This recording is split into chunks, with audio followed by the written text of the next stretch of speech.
What's up, everybody? It's your boy, Pong Max, and I guess I'm here to tell you that I missed out on a meme, or rather, I didn't have enough time to do this meme. So, what the meme is that we're gonna obviously say it in the episode, but it's where we every time we say masterpiece, we put like a masterpiece counter on the bottom of the screen. I fortunately had like no time to do that.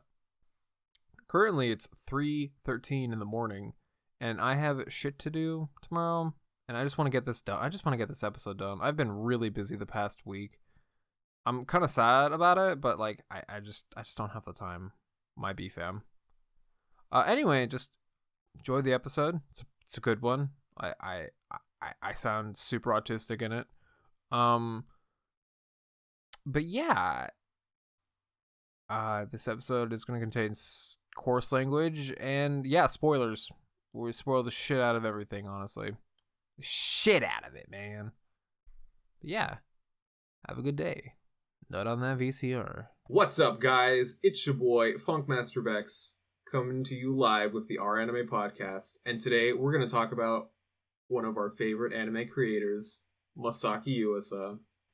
Today, I'm joined with Kaverick. What's up, Cavi?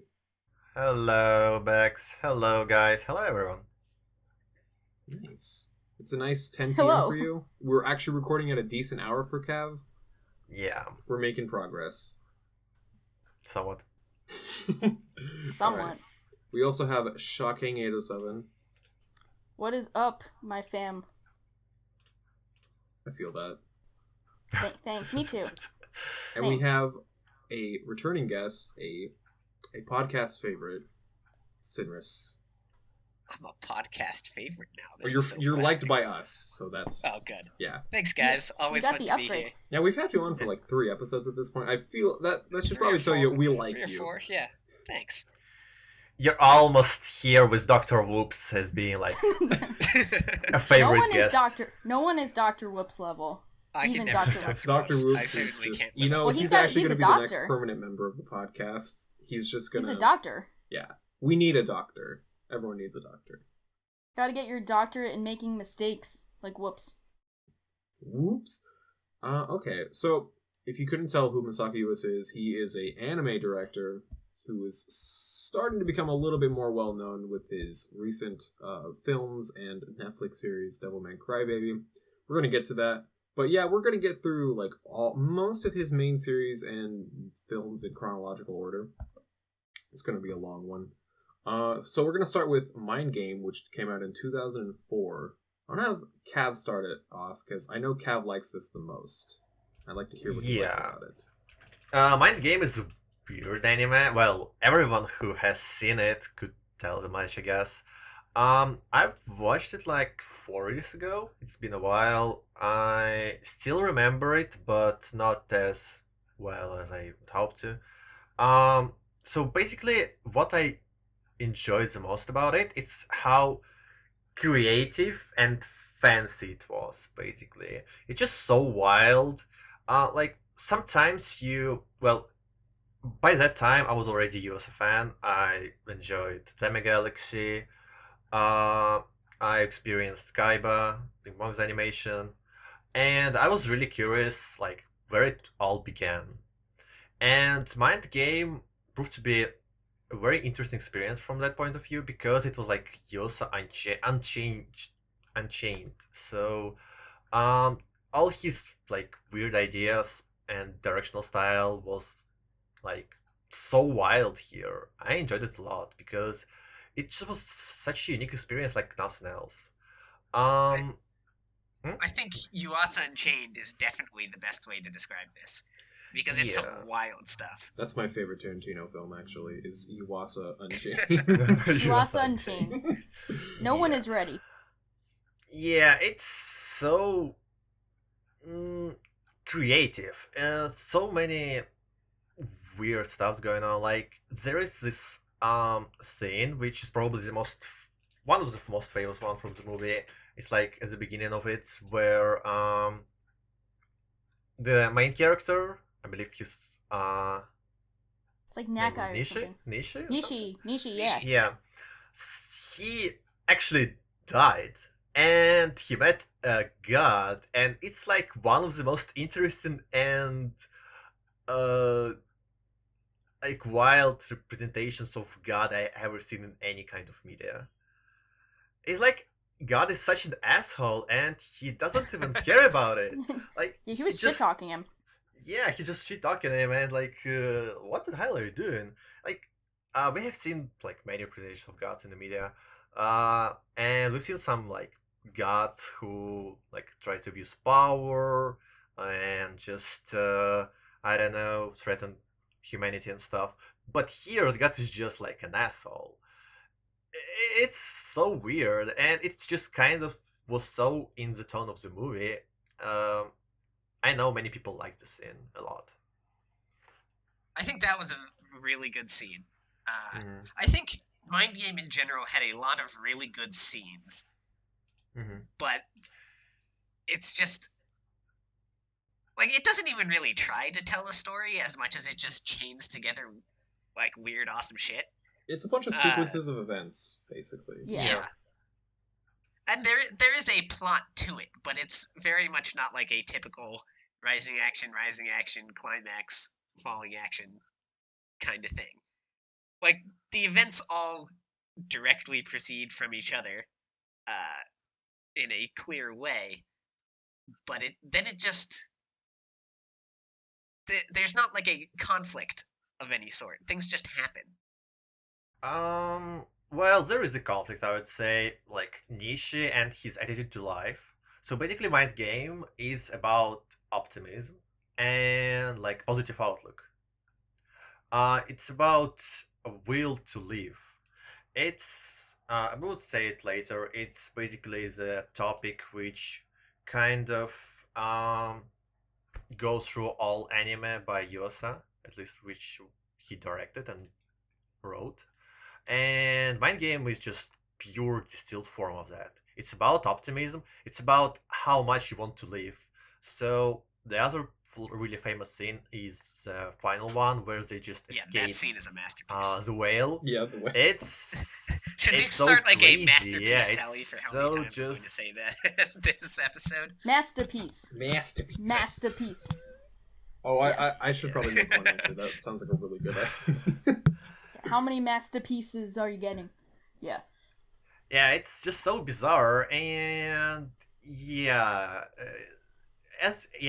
Serious, I agree with you that it's like just a number of things basically, but they have like this common plot with Nishi trying to find his way to life, like trying to find the joy in life, which is a simple thing, but I believe it's like the common thing with Yuasa in general, that his anime are quite simple in nature, like the topics are quite easy to understand, but the presentation is what makes them stand out.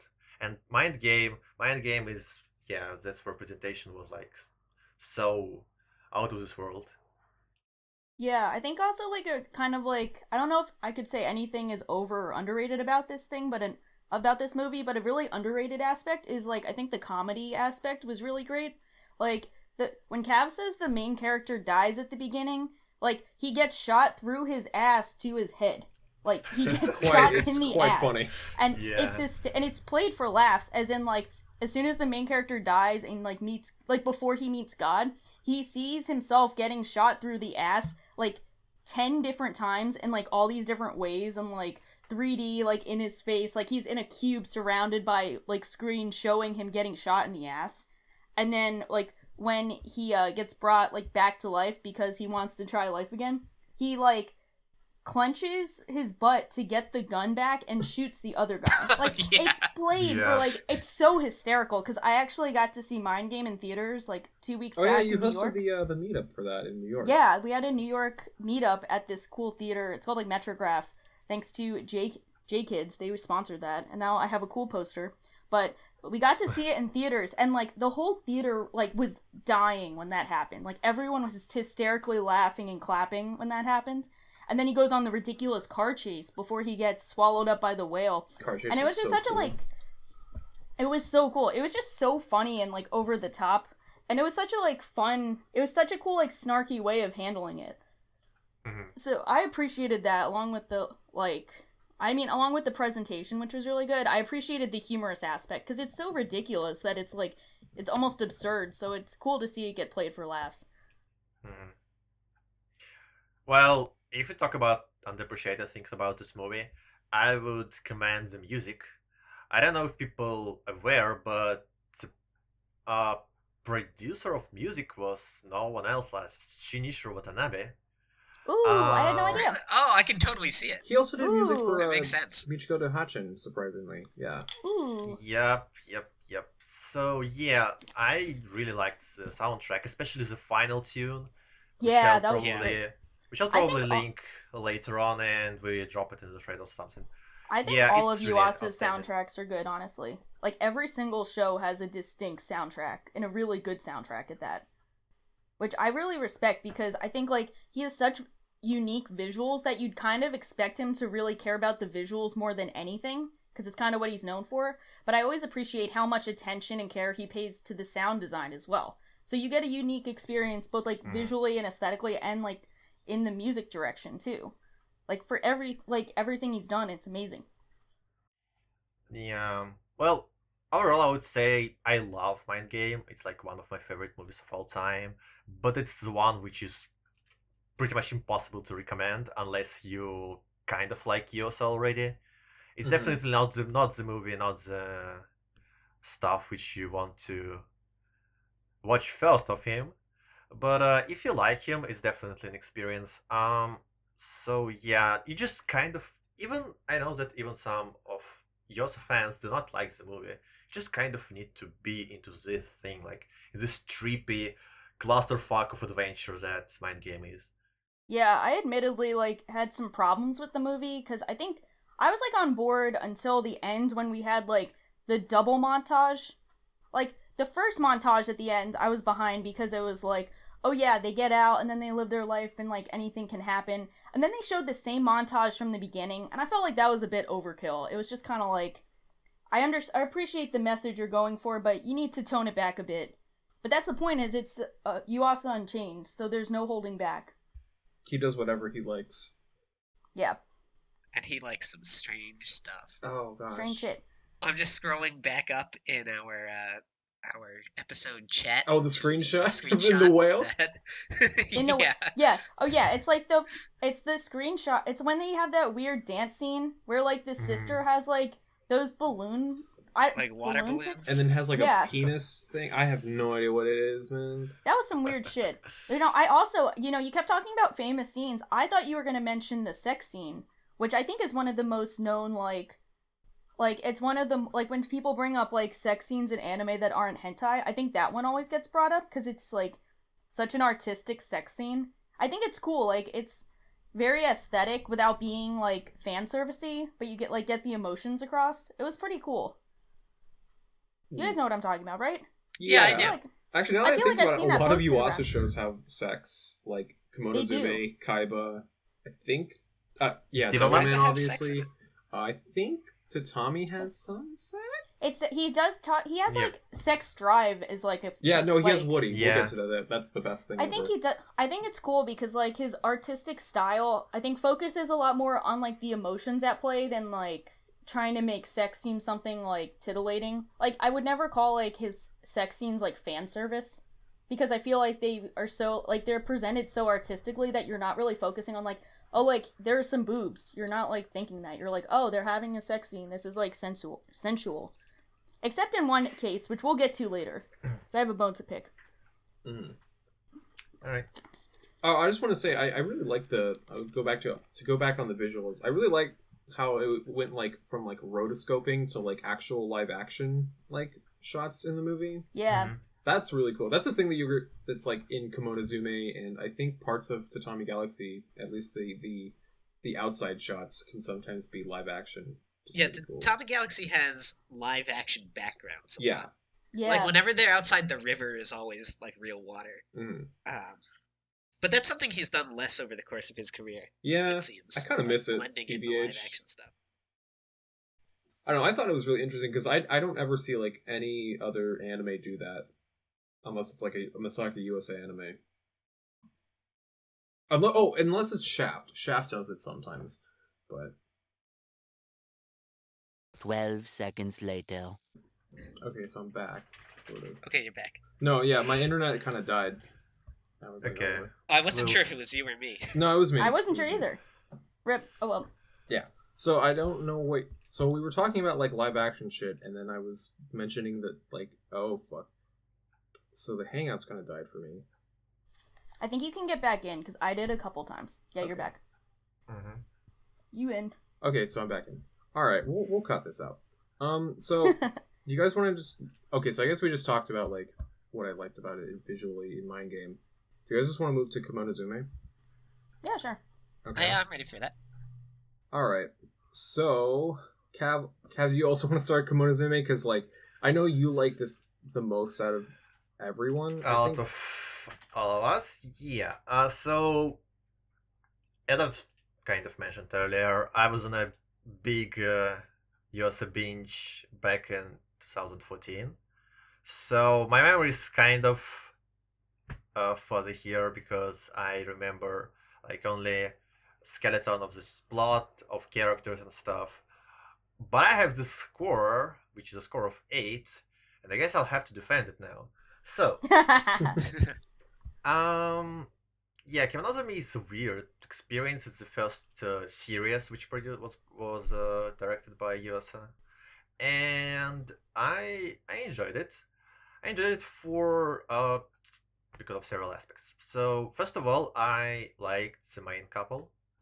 Uh, their interactions, it kind of made sense, you know, like many times in anime you could kind of do not believe in couples which they want to introduce to you. Like you try to pick the best girl and do not like the main girl and something like that. But here the couple made sense. Like you could see that they were into each other and that they struggled to be together, and it kind of made me follow them, even though the plot was kind of iffy at times, losing its way, especially at the end. I still followed them and wanted them to be happy, be together. So that like emphatic feeling kind of carried the show for me.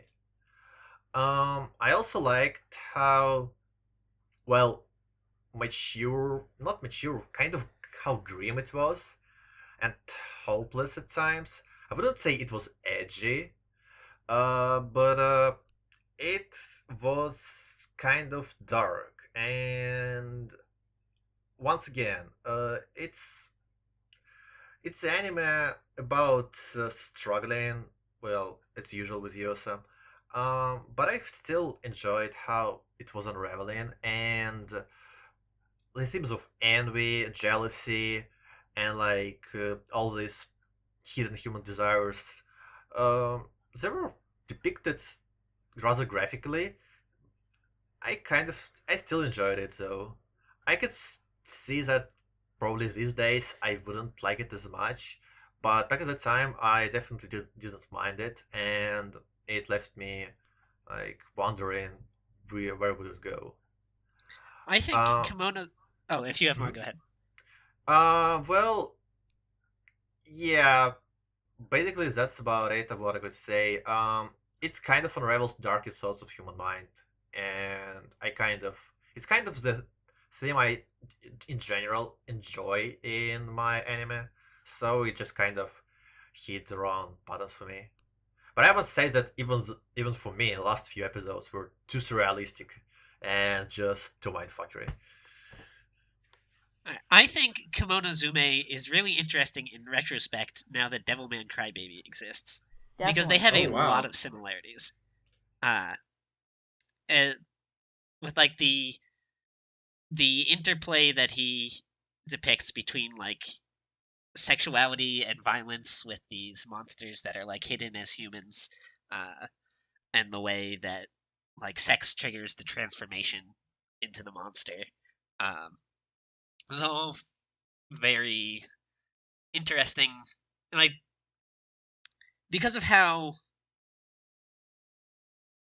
I don't really know what I guess I'll get back to this when we talk about Devilman Crybaby itself, because I don't want to get too ahead. I don't want to get too ahead of ourselves. I know But what you mean, though. yeah, I agree that the relationship between the main couple, Yuka and Toshihiko, is that his name? I think so. Yep. It does feel very genuine. Like, neither of them are particularly, like, complex or three-dimensional characters, I think, but the feelings that they express for each other are very relatable, especially once... Oh, should I wait for him to get back? Okay. Go ahead. Especially once they start getting frustrated with each other and they have issues and they, like, briefly break up and then come back together. I think that Kemonozume has a lot in common with Kaiba, his next show, which was just like 2 years later, in that the main plot is it's not bad, it's an interesting story, but at the end it kind of gets out of hand, and I end up just appreciating individual episodes from the middle of the show much more than I do the show as a whole. Because they both follow that structure of, like, introducing an overarching plot, but then focusing on, like, episodic episodes in, like, the beginning and middle until the main plot kind of comes back in the end. Like, that's how I took Kemonozume and Kaiba, because I watched them back to back. And I think I really like the beginning and concept of Kemonozume. I think it's really cool, because you're, like, you really get this sense of, like, this couple versus the world. Like, the odds are against them. Like, even their own, like, relationship with themselves, like, their nature is against them because she's a flesh eater and he's human. Like, they're meant to be at odds with each other, and it was cool to try and see, like, will love be able to conquer all? And I really liked that, and I really liked a lot of the, like, individual episodes they had with, like, you know, they showed the backstory on, like, his dad and how he was with the flesh eater. Then they had that one, like, guy who was also in the, he was in the organization who he tried to have his own relationship with a flesh eater, and then, like, that didn't work out. Oh, that was a good episode. Yeah, it was cool because they're presenting so many different ideas of, like, you know, look at all these other relationships that were similar to yours and didn't work out. Will you guys be able to beat the odds? But, I think when it got to the main plot, when they revealed, like, the fat guy who was, like, the main, like, final boss guy, he was just so bad. I just hated him. He was, like, I felt like it was kind of almost unrealistically stupid of everyone else to kind of go along with his plans. Like, he was so obviously trying to, like, use everyone in the organization, and you have, like, the, like, one, I forget his name, the blonde dude, and then the girl, the side girl, I think her name was Ray. Kazuma and Rie. Kazuma and Rie have got to be, like, two of the dumbest people ever. Like, Darwinism Awards calling for their names. Ooh. Like, yeah, I hate them. I thought they were really stupid, but I still appreciated, like, the main couple, and, like, I rooted for them, and I wanted them to be happy, but I wasn't really, I didn't really like how it became more of, like, this greater organization against them. I kind of wanted it to still be focused more on their interpersonal struggles instead of just, like, this ridiculous final boss guy kind of fucking with them, if that makes sense. Yeah, that makes total sense, perfect sense, yeah. The final episodes were just kind of a struggle because it was just so surrealistic, as I've said before, and this Oba was just such a cartoonish villain overall, and like, you just couldn't believe what's going on. Like, it just totally crossed any suspension of disbelief you could have for the show, and it was just like, okay, what the hell is going on?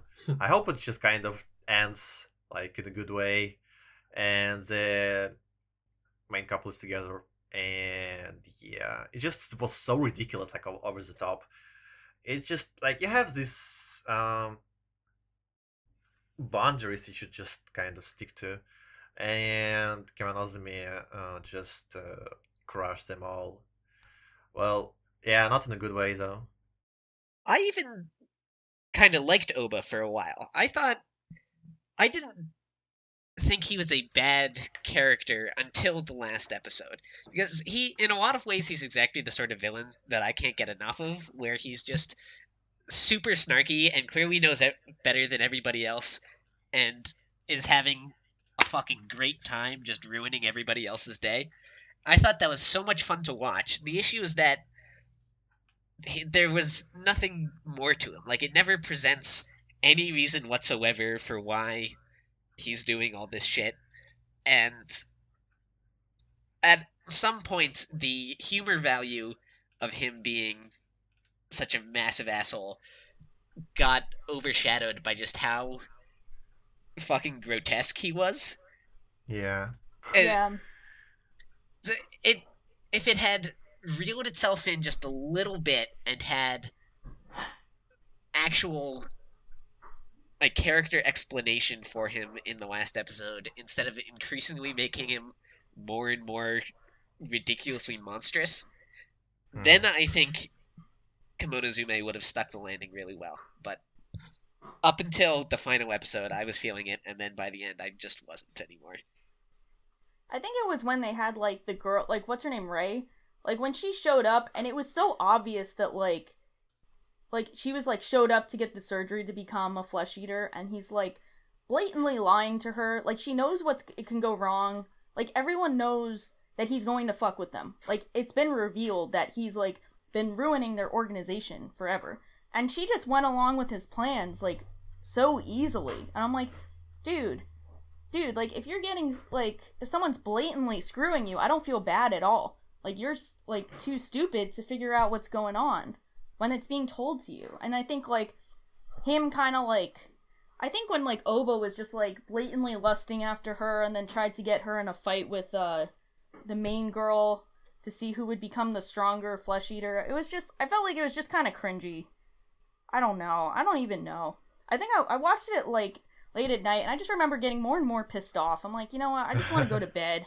I don't care. This sucks. Let me sleep. But, I mean, I was just I was a grumpy old man when watching the last couple episodes of this. I'm like, these kids interrupting my sleep. But I do, like, really like the concept of it, and I do think it's interesting seeing this one, like, after seeing Devilman, and, like, being able to have the two, like, as a point of comparison. So we'll see later on. Bex, do you have anything? I think it's interesting that there's a couple of people that worked on this that got, like, kind of more famous a couple years later, like Sayo Yamamoto and Kenji Nakamura did, Kenji Nakamura you may know from, like, Gatchaman Crowds, Kuchu Buranko, Mononoke. what else?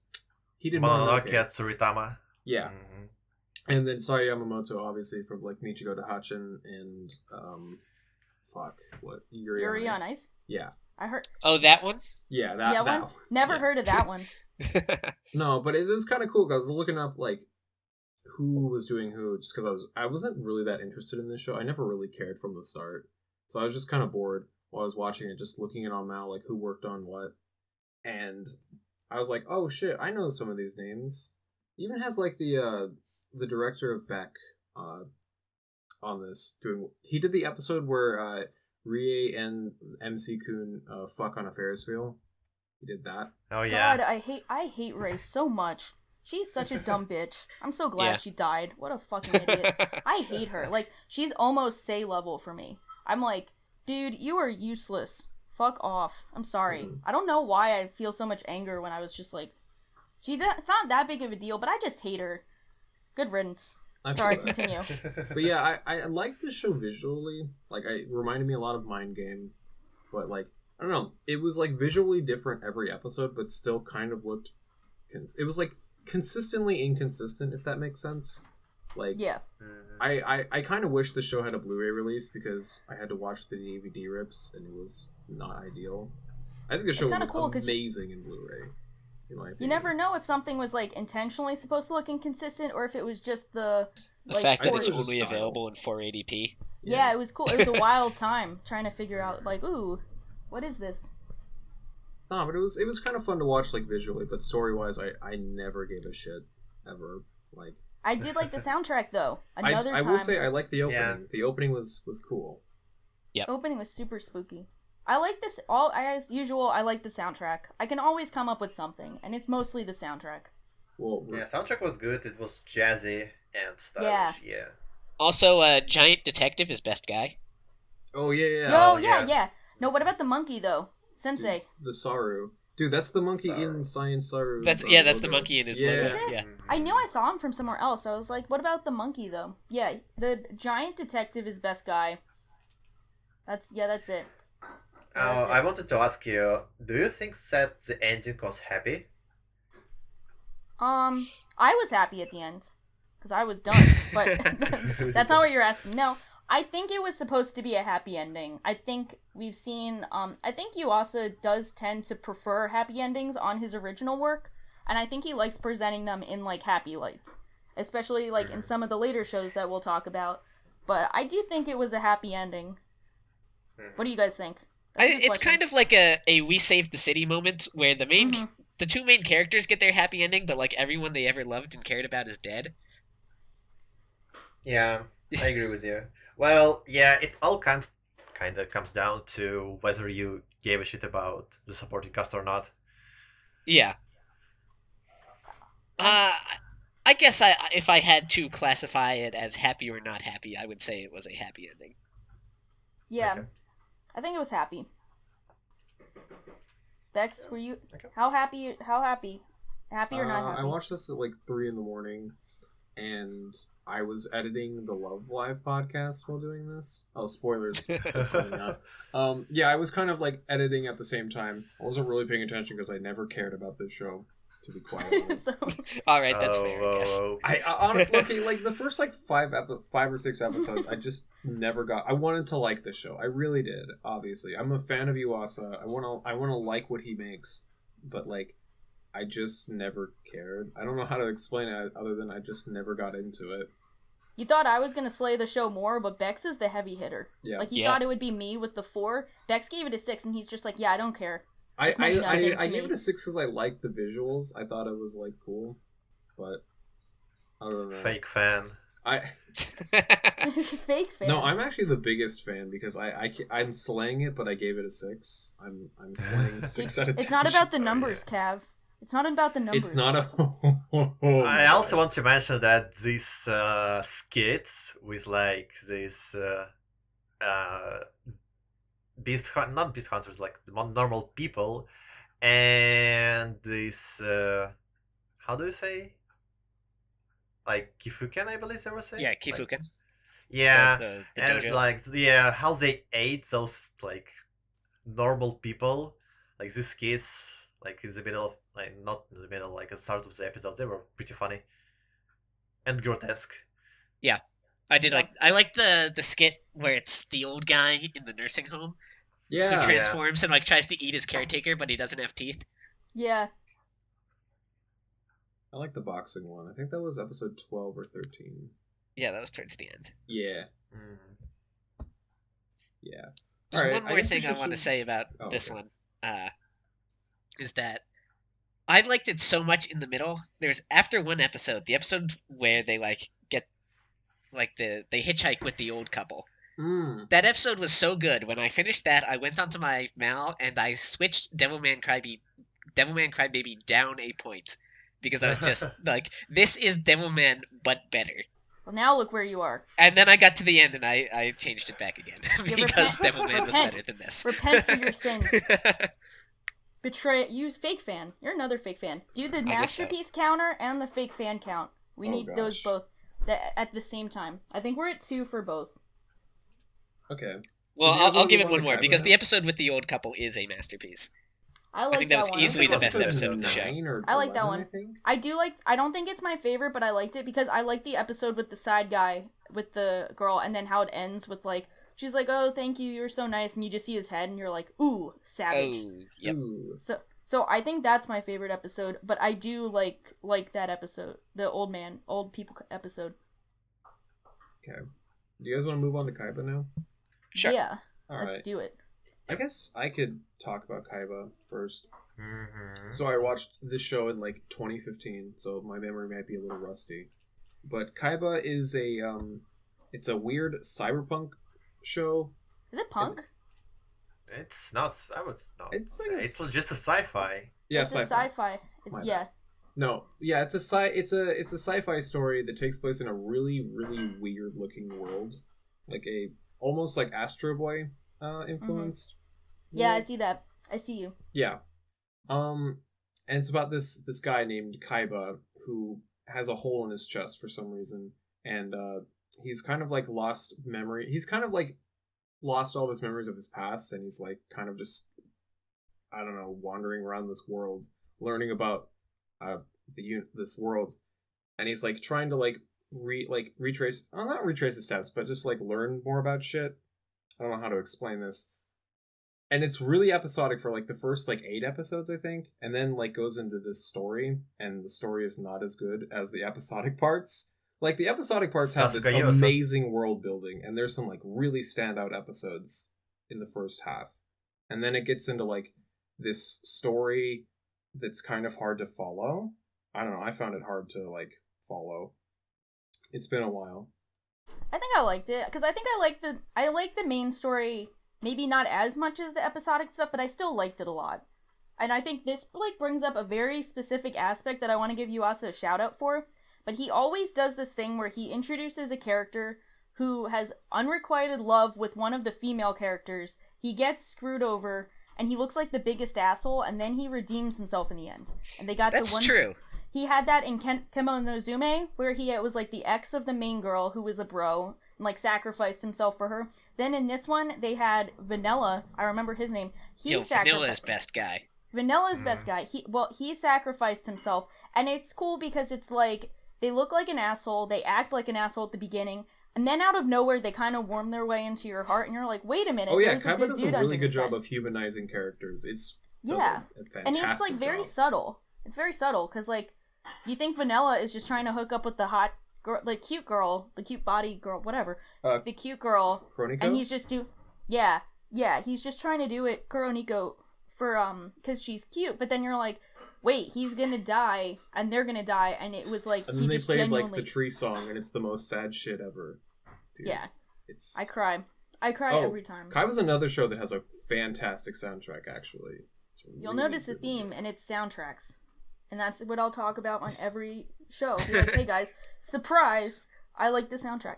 No, I think Kaiba's it's- opening is one of my favorites ever. oh, I love it. It's Ooh. so cool. It's so touching with the hand stuff, and you're like, at first you watch it, and you're like, this is kind of lame, and then you get to the end, and you're like, no, this is so deep. Sunshine. Yeah. Oh, it's beautiful. I like the I ED liked- a lot too. It's very Yeah. It's comfy. I think Kaiba's such a cool show because you realize like the art style is so funky and so cartoony. Like it doesn't look realistic, but I think it's works so well because if you think about the actual actions in Kaiba, it's all It's about really people- dark. It's Yeah. really dark, and it has so many aspects that are like very violent, like people's bodies getting incinerated and their memory chips, and then people stealing their memory chips. Like if It's you fucked imagine up. that in live action, it would be the edgiest shit ever. But when you see it in Kaiba, because of the art style, you're not really focused on how like violent the actions are. You're just focusing on like the like emotions of it. And I think that's where like if someone asks like, well, why is his art style so weird? And it's like because he doesn't want you to focus on the traditional things you'd focus on when it comes to violence or sexuality. It's more about the feelings and then the implications of those. And Kaiba really capitalizes on that because there's so much like genuinely fucked up shit that happens, but you're not sitting here like Kaiba's so dark and violent. You're like, Kaiba's a really cool concept and it's like emotionally moving. Mhm. I You're gonna actually say ran a something? rewatch of Kaiba last year. Oh, you did? Yeah, Oh, I yeah, you did. I thought about Um, joining that, but I didn't. I remember Yeah. it. Which was an interesting choice for me because I don't love the show. I Fake think fan. I Fake fan. yeah, I had it at a 6 when I decided I was going to rewatch it, and then I figured like I might as well like open it up to other people. And I think that was a good idea because my opinion of it did improve over the course of the rewatch. I think it does a really, really good job of like taking just this one theme, this idea of like a society where memories are bought and sold, and like bodies are disposable because you just plug your memories into a new one. It takes that and does a really good job of exploring it in all sorts of different scenarios. I agree. So Chronicles Boots, again, is this show's masterpiece episode. I think it's like episode 3. I want to Yeah. Yeah, say it's like episode 3 or 4, I think. Yeah, that was sad.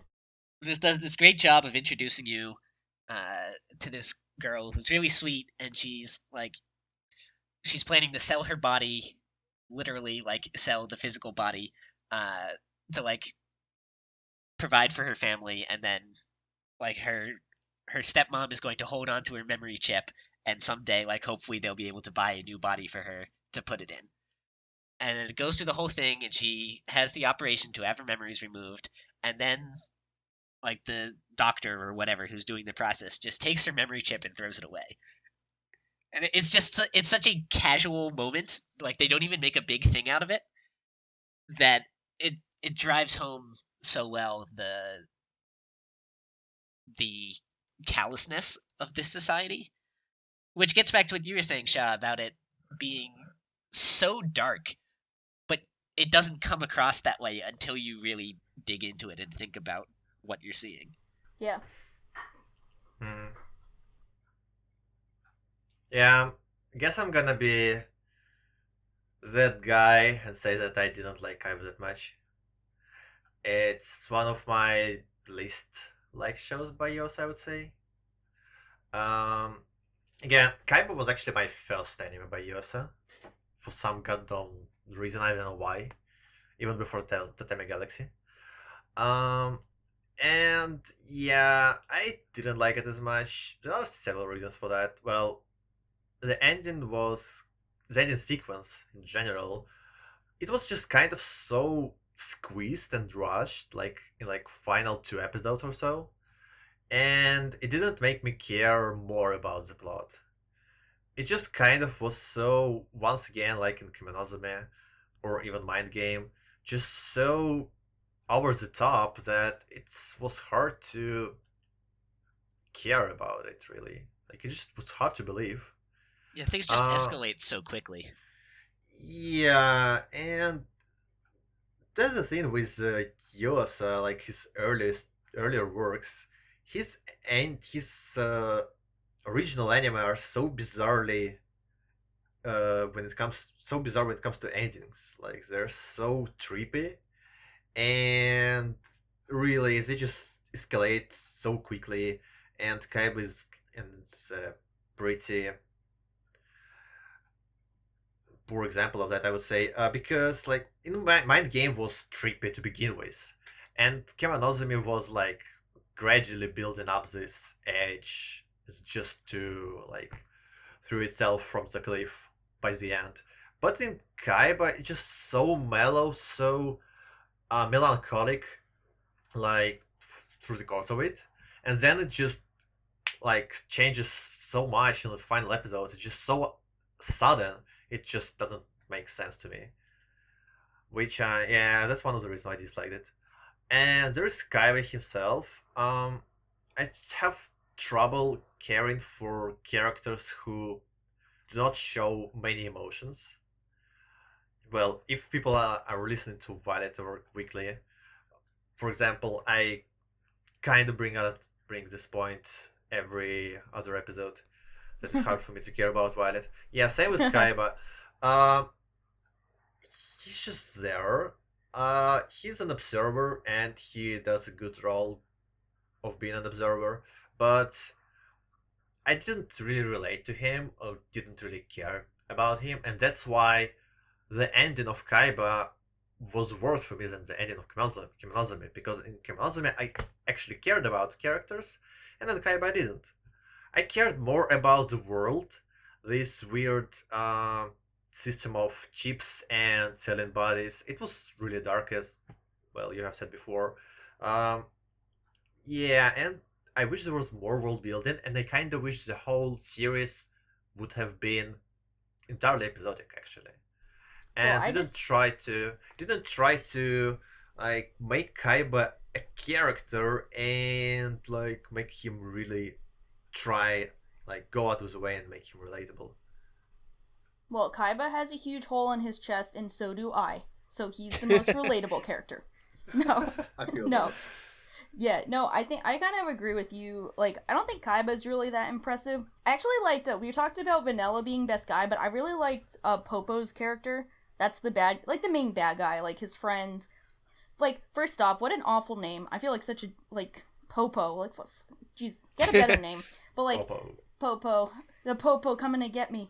But he was, like, I thought his, like, character, like, backstory and, like, his arc was, like, really compelling. Because I really appreciate characters who are, like, they're kind of, like, losing themselves in their ideals. Like, they're just he got, like, so out of control in his quest for happiness for him and his friends that he kind of forgot what was important all along. Like, just seeing all of his, like, ambitions spiral out of control, I think was really interesting.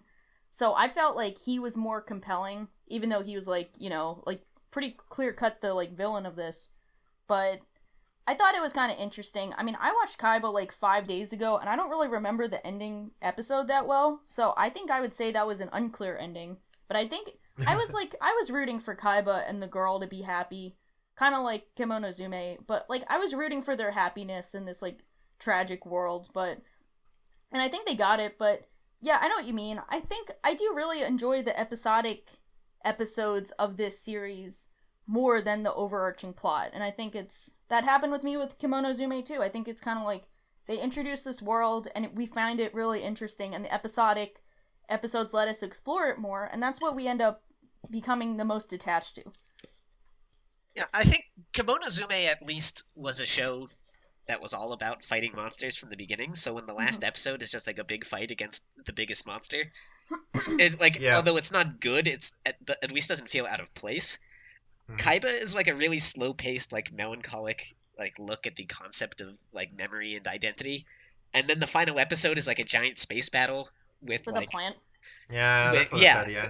And the thing is, it was kind of like a man versus society theme, and we don't know if society has changed because of their actions, because we don't know if society exists, because I think the world is dead. I'm pretty sure that's what happened, but I'm not 100%, which is a problem in and of itself. Did the plant eat everyone? We don't know. I don't think it did. No, whatever. I don't know. Bex, I know you're there. What's up? How Kaiba are you? I gave it an 8. It's top 100 me material too. for me. Come in. I like it. I really like the recording a episodic part. podcast. I really like the soundtrack. I thought the voice acting was pretty good. I like the art style. I did not like the plot parts of the show, like everyone else has said. I like really found that to be just kind of like a, not shitting the bed, but kind of wetting the bed. It was number 1 instead of number 2. It was instead of number 2. Yeah. No, but I liked it. I kind of wish it would just be episodic. It would probably be one of my favorites, actually, if it just stayed episodic. We need to fix Kaiba like Kanye fixes wolves. I'm gonna fix Kaiba. The Kaiba remix, dude. Yes. Yeah, it's kind of annoying because Kaiba was like so good at times, and they just couldn't like keep it up. It's sad. I do think that despite all the like mixed things we're saying, I still think Kaiba is amongst like a top 3 Yuasa. Like, I think it's a top 3. I would also consider a top 3 Yuasa. I think we're actually talking about like the top 3 in the next. We're going to talk about the next top 3 I would believe. Yeah. Spoilers. Okay, so I guess without further ado, we should probably talk about 2010's Tatami Galaxy, which is this is where Yuasa gets good. Yeah, this is where he gets like. Yuasa was already good. Excuse me. He was good with Kaiba, to be honest, but like he gets like better with Tatami. He got good with Catsup, please. No. Yeah, he was good with Crayon Shinchan. He was. Yeah, I resent this get good notion, but I guess Signers, you can talk about Tatami because I think you have it the highest. I fucking love Tatami Galaxy. I've never heard people love Tatami, but please expand. So Tatami Galaxy is my 3rd favorite show of all time. The only show that has ever briefly unseated the Monogatari series as my single favorite piece of media. But it's this kind of Groundhog Day style plot about this guy who's in his final year of college, and he thinks that he has completely wasted his like college life up to this point. But he goes out and he goes to this ramen cart where he meets a guy who claims to be a god of love and says that he is going to like he's deciding for the year like which men and which women will end up together, and he knows he has a crush on this girl in his class, or who's a year below him, named Akashi, and he says like, so this is your shot. I'm either going to give her to you or to your friend Ozu, who's the biggest piece of shit of all time. So like make your move now or you're out of luck. So he goes to like meet her at this festival, and at the critical moment where he's like approaching her, he loses his nerve and just walks straight past her. And then there's this crazy shot of like a clock and time rewinds, and that's the end of the first episode. And for the entire rest of the show, every episode is like him trying to find a different path through his college years where he discovers something that like makes him feel fulfilled, and he always fucks up and ends up a loner and blames all of his problems on Ozu, and then gets upset with himself and resets the clock again. It has like the perfect blend of absurdist elements along with like totally relatable character moments, to the point where toward everything seems like they're all these disconnected stories when you're just going episode to episode, and then in the last 2 episodes you get this revelation that like everything is connected in like this huge weird web of like secret organizations and cults and like bicycle stealing gorilla men. It all comes together so beautifully, and the final episode of the Tatami Galaxy is unbelievably good. And when the opening started playing at the end, I literally like jumped out of my seat and pumped my fist in the air because I have never been happier while watching a show in my entire life. Review. I'm happy for you. Thank you. Same. Let's move on. Yeah, well, I kinda see where it's coming from. Tatami Galaxy is my 8th favorite show of all time, and it's the one I rewatched a couple of times. Yeah, I love it a lot.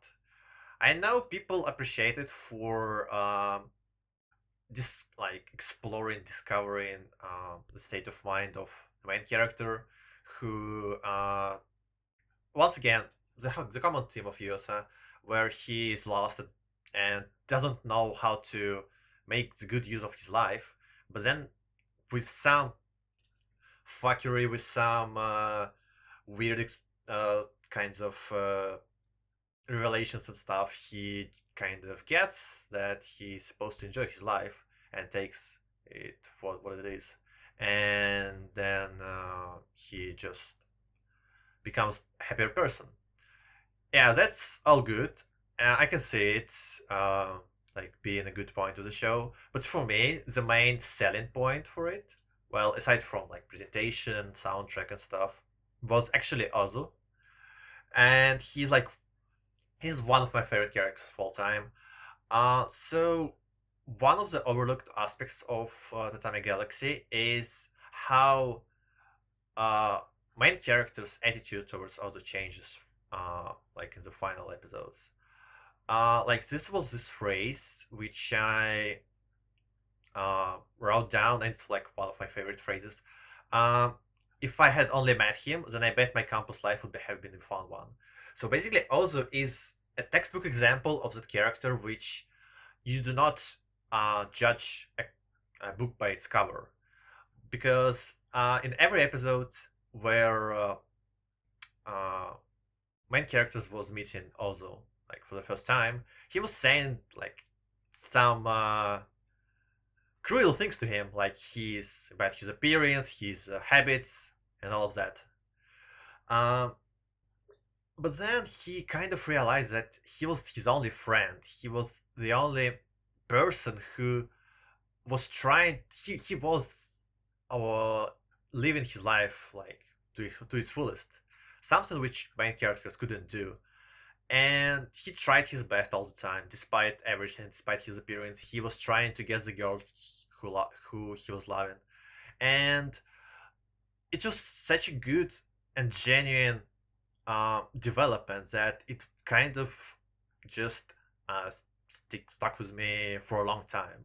This is what I actually love about Tatami Galaxy. It's how it develops this relationship, like this black string of fate between main character and Ozu. Right, when he realizes that, like, it's easy for him to blame Ozu for all of his problems because Ozu is the one who always like gets him to like do the shit that gets him in trouble. But Mm-hmm. like the one timeline where he doesn't meet Ozu, he just like locks himself in his room for 3 years Yep, and exactly. nothing happens to him at all. And that's when he starts like breaking down the walls to like the other copies of his rooms from the other timelines, and he discovers that like the one thing that's consistent between all of them is that Ozu was his friend in every timeline, and Ozu is like the only person who was like trying to get him to come out of his shell and do things. Mm-hmm. I love that sequence where he's like breaking down the walls to like the other timelines and like the retrospective, seeing how much fun he had in every other like timeline. Like that's just such a cool like visual presentation and something you think about, because I think it's like you guys said, like this is kind of like a Groundhog Day thing. I think also like the main theme is kind of like another main theme, at least, is kind of like the grass is always greener. Like he always thinks that like if he did something else, it would be so much better than what he has now. Like every single time, he always thinks that, and then you realize it's like, no, you need to be in charge of like what you're doing in this timeline and appreciate it for what it is, because you might not even have that. Especially like Ozu, and then I forget what's the girl's name that Akashi.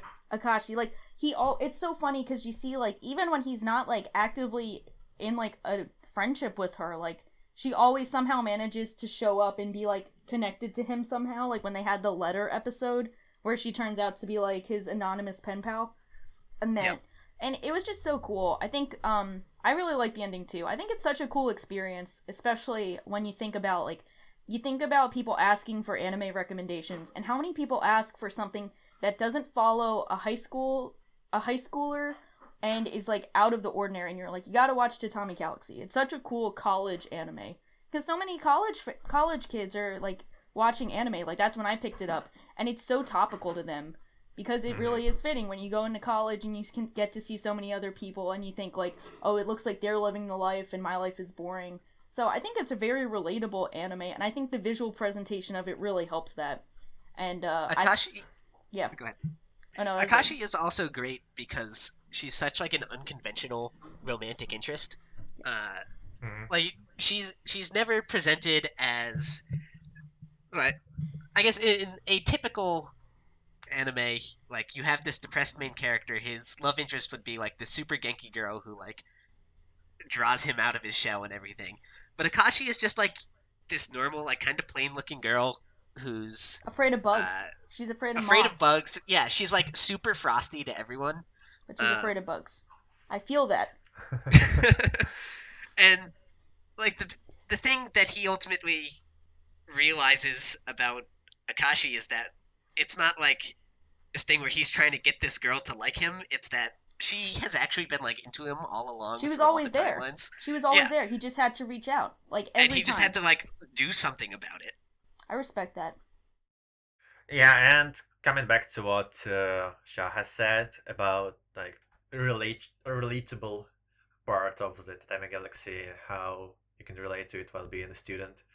Yeah, and like it's just so easy to waste time when you're in college.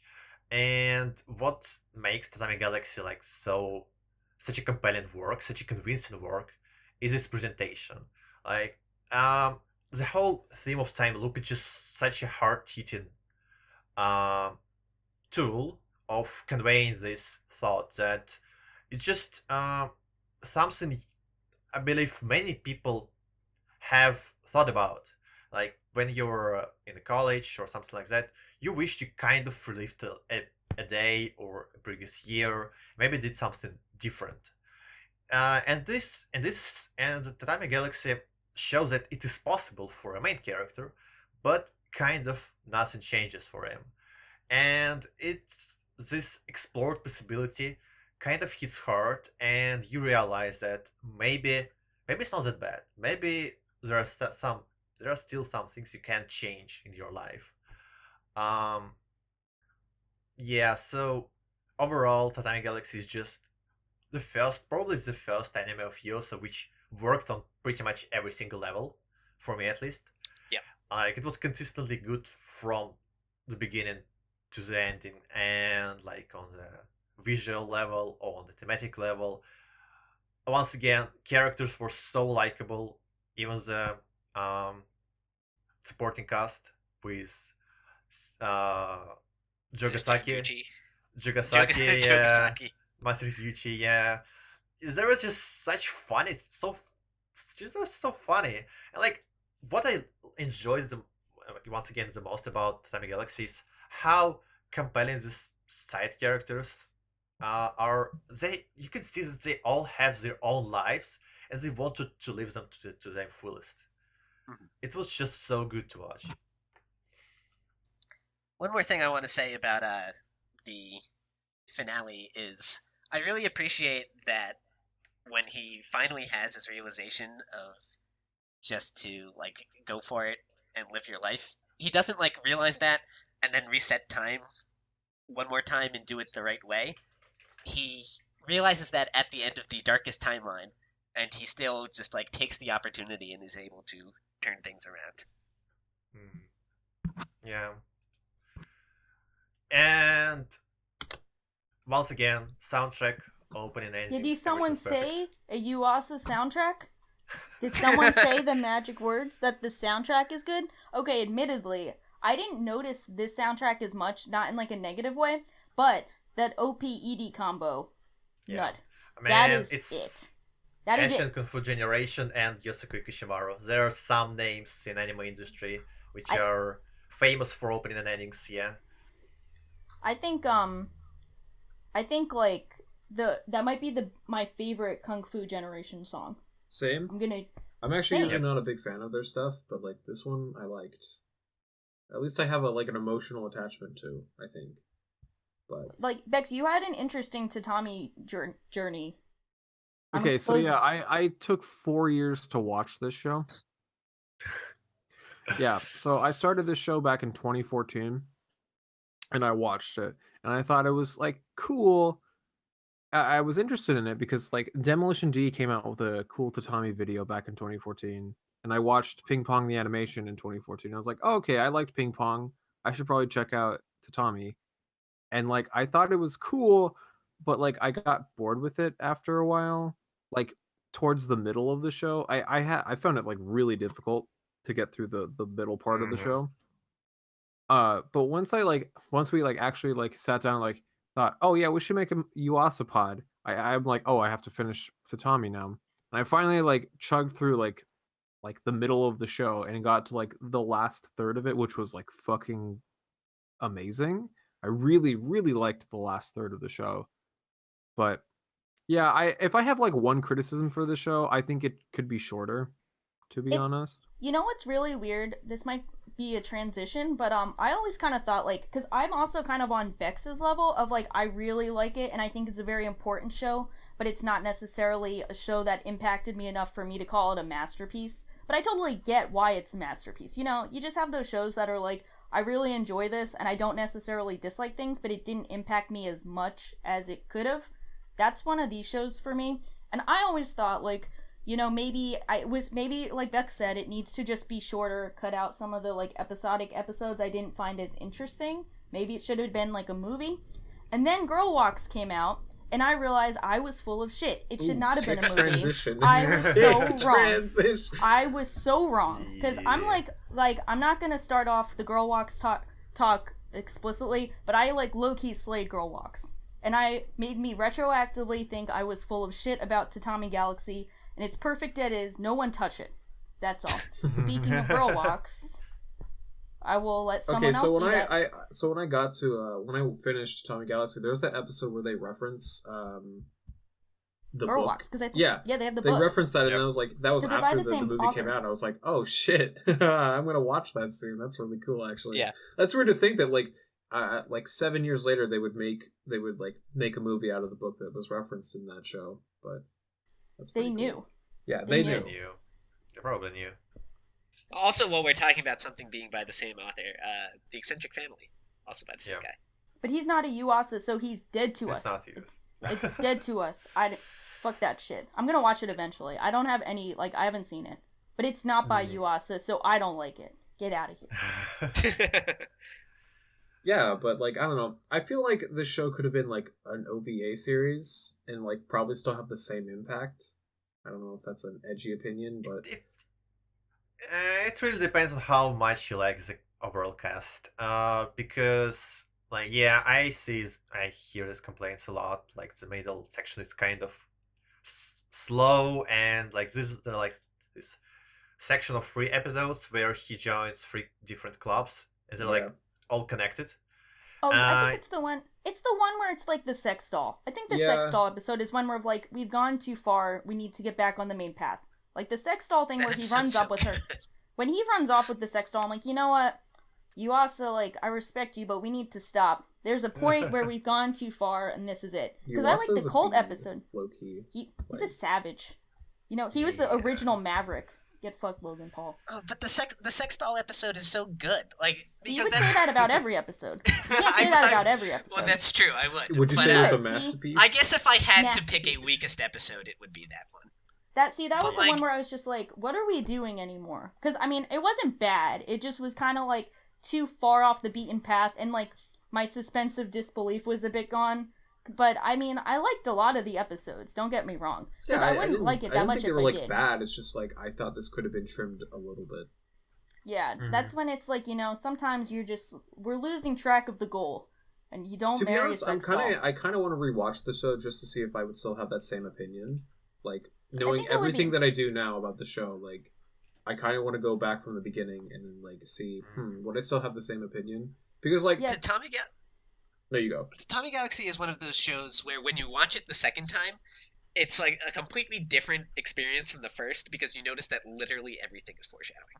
Mm-hmm. Yeah. Like, there's the episode where he's in the film club, and then he quits and he starts making his own indie movies, and the indie movies that he makes are all future episodes. Shit. One of them is about a guy who like gets locked in like a maze of repeating tatami rooms and everything. Mm-hmm. Respect. But I can't agree with shortening it because I think the thing that elevated it to such a masterpiece for me is that the sex doll episode. Of like I know, yes. I know.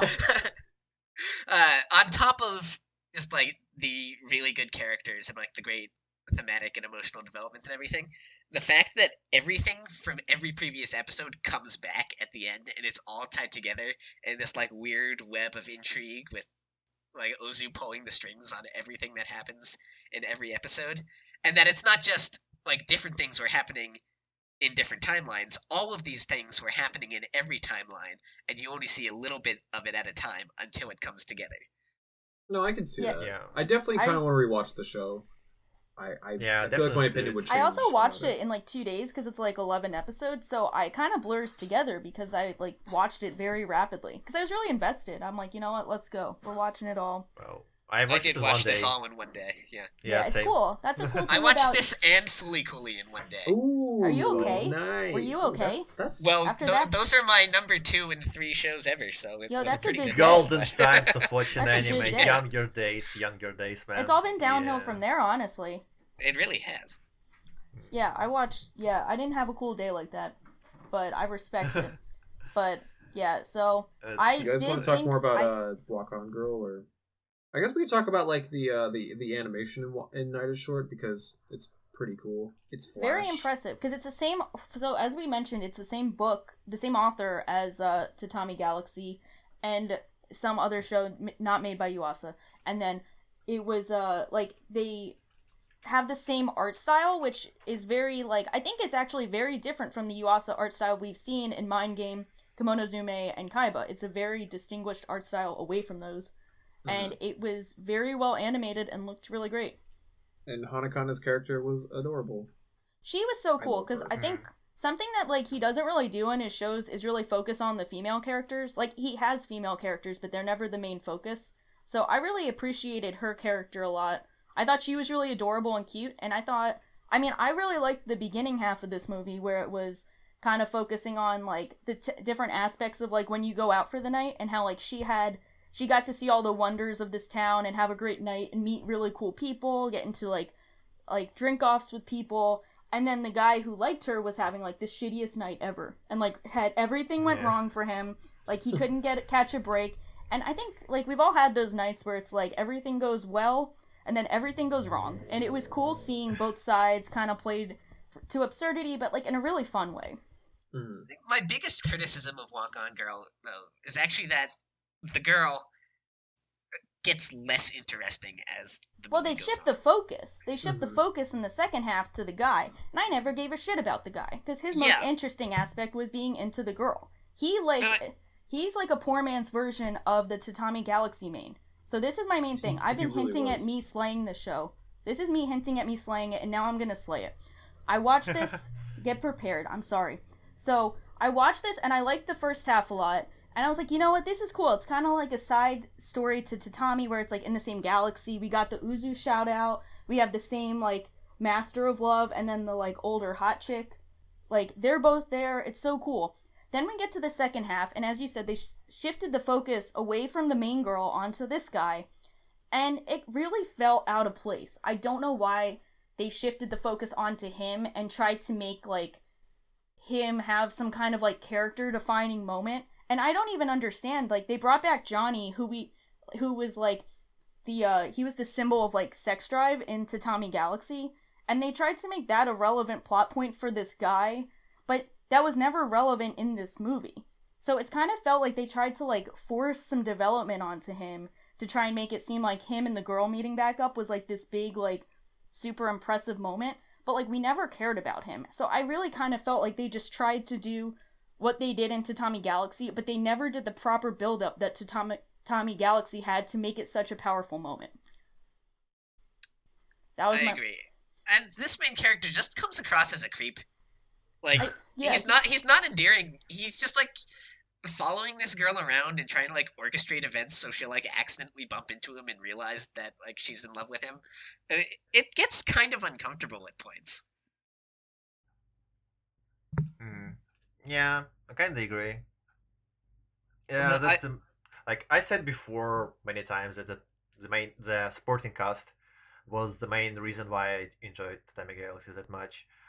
But the cast in Night is Short is kind of Like there is a Tommy, and there are like a couple of funny characters like this Panzo guy. You remember him? He's the best. Yes. Which guy is he? Panzo guy. Panzo Is that the Kamiya guy? No. Nah. It's the guy who's putting on the play. Yeah, He was cool. That was cool. I like that one. Like those were cool. I wish this just whole story had more characters like him, basically. I think it was like I liked it when it was kind of like this lighthearted comedy focusing on nightlife in a college setting. I think that was really cool, and I really should have kept with the lightheartedness. And like, you know, they could have done something cute where like they have this crazy night, and then by accident, him and the girl meet up at the same place. And you're like, oh, look, that's cute. They somehow made together even though like the absurdity of the night is gone. But they tried to make it like some deep story when it never was a deep story. And I think it's kind of like, I don't know. I think, like, the reason a lot of people like this is because it's a Yuasa show and it reminds them of Tatami Galaxy, but it really doesn't have the same depth and charm that Tatami had. Savage, I'm not going, like, you thought, I'm slaying the show. I think, I'm sorry. I didn't want to hurt anyone, but here we are. Save me from myself. Save me from the nothing I've become. I would say that the main issue of Night is Short, Walk On Girl, is that the Tatami Galaxy exists, and it does pretty much everything better. Yeah, it really does. Yeah, it just has so many things in common with it that you just cannot escape similarities, like our comparison in general. And it kind of falls short on pretty much every single topic. Characters, like just how fun it is, and just thematic depth, I guess. There's like this once again theme of trying to capture this opportunity to live your life to its fullest. Mhm. But again, we've kind of got it by the Tatami Galaxy or other Yuasa's movies. It just doesn't hit as hard as it could. So yeah, uh, I would say that the movie is still good. It's still fun to watch, but it's a far cry from Yuasa's best works. I give it a 9 to Tatami Galaxy's 10. I gave it a 6 to Tatami Galaxy's 8. I gave it a 7 to Tommy Galaxy's 8. 8. Yeah, I gave it 8, but like it's almost 7. Tatami It's a Galaxy's s- 9. It's a slay. I'm a slay it. I didn't slay it too hard because it's not about the numbers. It's about I do want to hear your take on two scenes, though, that I think were the highlights of the movie.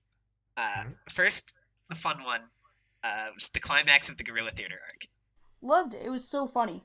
When the entire movie just Mhm. spontaneously becomes a musical, and they're like going up on stage and like pushing each other off and dropping them through trapdoors, like trying to be the star of the show. And then Kamiya Hiroshi's character comes up, and they have like the weird, almost gay moment before the fish fall from the sky, and like that whole thing is perfect. Like I have think never it's- enjoyed like 10 minutes more than I did watching that. I think it's the best scene of the movie easily. Yeah. Yeah, I think it captured the like absurd hilarity of it, and that was like what really made the first half so fun for me. Is it's like this absurd, over the top play where everyone's trapdooring each other, and they just like have a musical, and it's like And it's so cross-dressing cool. Hiroshi Kamiya. Yeah, Yes. Never knew I Yes. needed that in my life. That's the best moment of the entire thing is Yeah. when he comes up in the dress that Don Underwear like fallen in love with, and then he says, It's "Oh, so- it's me, the girl you're searching for." But psych, it's actually Kamiya Hiroshi. Kano Hiyoshi. And Don Underwear says, "I did not fall in love with a woman, but with like this weird circumstance that brought us together. I'm still cool with this." Respect. Yeah, Respect. that was pretty cool. Uh, Yeah, But then the Well- second scene that Mhm. I loved, and I thought actually did very briefly capture the like character and thematic power that the Tatami Galaxy had, was the beginning of like the main guy's internal conflict, when it's like all the different versions of him like in the conference room shouting at each other about like what Oh, do we yeah. actually like about this girl, like are we just doing this because we want to get laid, or is there like actually something about her that we find appealing? And it's such a good depiction of like indecision about how you feel towards another person that was instantly like to me IRL for me IRL. So I like To the point where when Johnny appeared and ruined the rest of the movie, I was actually kind of happy that I didn't have to like stare myself in the face with that scene anymore. that was like one of those scenes that you're like, I really like the concept of this, but I don't give a shit about this guy. Like, you know, like I think it would have been really, I like it as a concept of like, you know, having like a board meeting in your head to try and figure out what your true intentions are. But the actual topic of conversation was never something that was interesting, and he was never interesting. So I'm like, Mhm. you know, I like this, but I don't like this character, so it's kind of lost on me. But I feel you on that. Yeah, overall, I would say it's a good movie still. It's eccentric, it has its charisma, but yeah, it's kind of there. I Anna, guess. wait, Becker. So you watched this before you finished Tatami, right? No, I finished this after I finished Tatami. Okay, I would like to hear if anyone's like listening and wants to weigh in. If you've seen Girl Walks without Tatami, how do you feel about it? Because we've all seen it after Tatami Galaxy, but I'd love to find out from someone who only watched this movie, if they exist in the first place, and then Mhm. if like, what's your impression of this movie without having seen Tatami Galaxy? I think that would be really interesting. I think most people have advised to watch Tatami Galaxy first. I think. True, but I think it would be interesting seeing it the other way. I want to find this Yeah. one person. We'll make Fate do it. Fate hasn't do it. He needs to be our guinea pig. Oh, nice. He was I gonna. like it. Yeah, I'm gonna make Fate do it. It's fine. Yeah, sure. Yeah, in any case, the Tatami Galaxy is probably one of the most acclaimed series of Yuasa, on par with another. Oh, one, right? should we get to the next show? We Yeah. we're into Yes. the All right, best so show. the next show is called Pingu Pongu, the animation from 2014, Pingu Pongu. and it's my favorite anime ever. I love the show. Actually, I want to have Shaw talk about this show first. I want to hear what Shaw has to say about it first. Oh, okay. So Yeah. Ping Pong means a lot to me because my friend who got me into anime told me to watch it, and I had the classic ignorant response of, but I don't care about ping pong, so why should I watch a show about It'll ping make pong? you care about ping pong. Yeah. To be honest. And then I watched I watched it all in one night, and I was like, oh my gosh, this is like the best shit of all time. It's been like close to 4 years since I watched it, and it's still one of my favorite series. It's such a cool show because, first off, it's about ping pong. Everyone should care about ping pong now. But more importantly, it's like a character study using ping pong as the method for telling the story about this. It's really about the friendship between Pico and Smile, and how ping pong has really influenced their lives and how important their friendship is to each other. And it starts off and you think that like Pico is like the talented, hot-headed kid who just like rides on his talent all the time, whereas Pico is less talented but works hard. And you start seeing like the interplays between talent versus hard work as the series progresses with other really impressive characters like they have Dragon, they have China. What's the other guy's name? Sakuma. Sakuma, who's like he's really great too. Shoutouts if anybody else in the world aside from me thinks Sakuma is the best character in this show. I mean, you really can't go wrong with like any of them. They're all really good picks. You can't go wrong with any of them. And you guess what? You know what? You knew what was gonna come.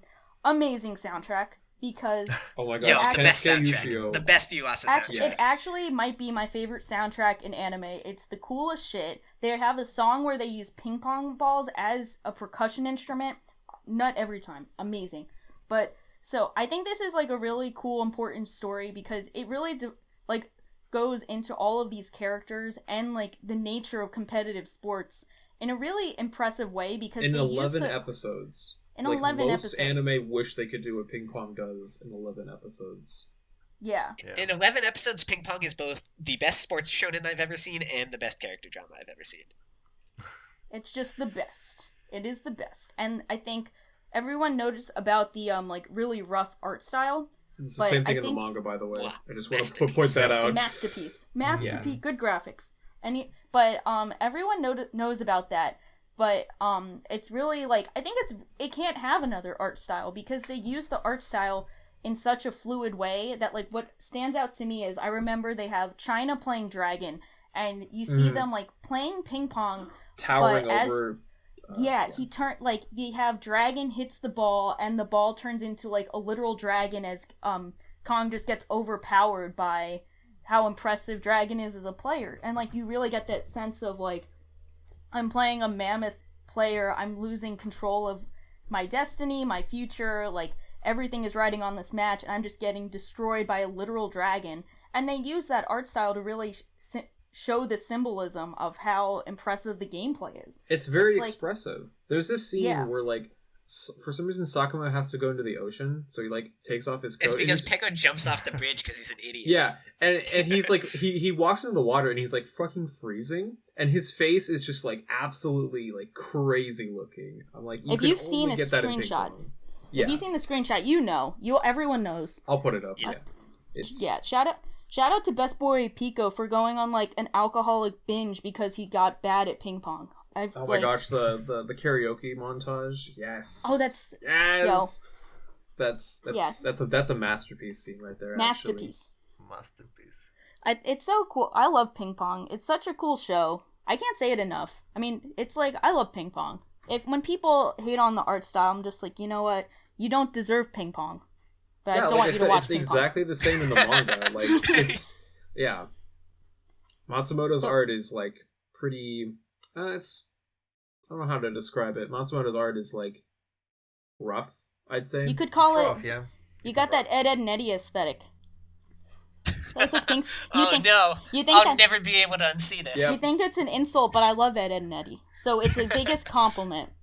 But I think something that stands out to me, I feel bad because I want to hear from Bex because it's his favorite anime. But something that people don't talk about as often is the friendship between Pico and Smile is just one of my favorite friendships and relationships in anime, because it's not in your face about how important their friendship is to each other until you get to the last episode and they have the match against each other. Oh my gosh, they have the last match, and I think they have that one song that's sung by the kids that like makes me tear up every fucking time that I hear it. I'm like kind of tearing up just thinking about it. We Are All Alive. I'm tearing, yeah, because I actually have like my best friend, like since first grade, and I have like a very similar friendship to theirs, where like we both have like had each other's backs on and off. Are you the Smile and, like, or the Pecco? I'm Pecco, because I'm just like that fuckboy who gets drunk after losing at ping pong, and she works really hard and has glasses. But like, I remember at some point, like, we were like had a heart-to-heart in high school, and she was like, I remember when I was getting bullied and like you told them to like you told them off, and I completely forgot about it until she said it, and then of course I cried everywhere. So then when we get to the last episode and you see how like Pico's really helped Smile like through all his bullying, even though like, you know, Pico's not really thinking about it as much, like he probably doesn't actually remember it like Smile does, and you realize that even though like Pico's been kind of a fuckboy, like how much of a positive influence he had on Smile's life. I was like, you know what? It's okay to get drunk while playing ping pong, because you can help your friends in the meantime. Mm-hmm. The hero is here. The hero Kansan. Hero Kansan. Yeah. Oh. This show is just like the best thing ever in my eyes. Like, it does so many things right and like very, very, very little things wrong. There is one thing that the show gets criticized for, which is the thing about Pecco's knee at the very end. That is like the one thing that the show gets shit for. Yeah. And it's like, personally, I didn't have a problem with it. I thought like it worked out like thematically. Yeah. But like, I didn't really have a big issue with it. I could see why people had an issue with it, but it didn't like, obviously it didn't like, you know, change my opinion of the show. But you gotta the thing with the knee gets criticized because it's like supposed to be realistic. Like, it feels like something that's supposed to come back, and it never does. Mm-hmm. But the point, I think, is that Smile doesn't let it come back, because he's told going into the match, like, Pecco hurt his knee, like, if you make him go all out, then he could, like, permanently injure himself and end his career. And so Smile's decision there is whether or not he's going to risk that, and decides to just go for it and play, because the whole development between them is this idea that like they've never really played against each other, because Smile has always held back and let Pecco win. Mm-hmm.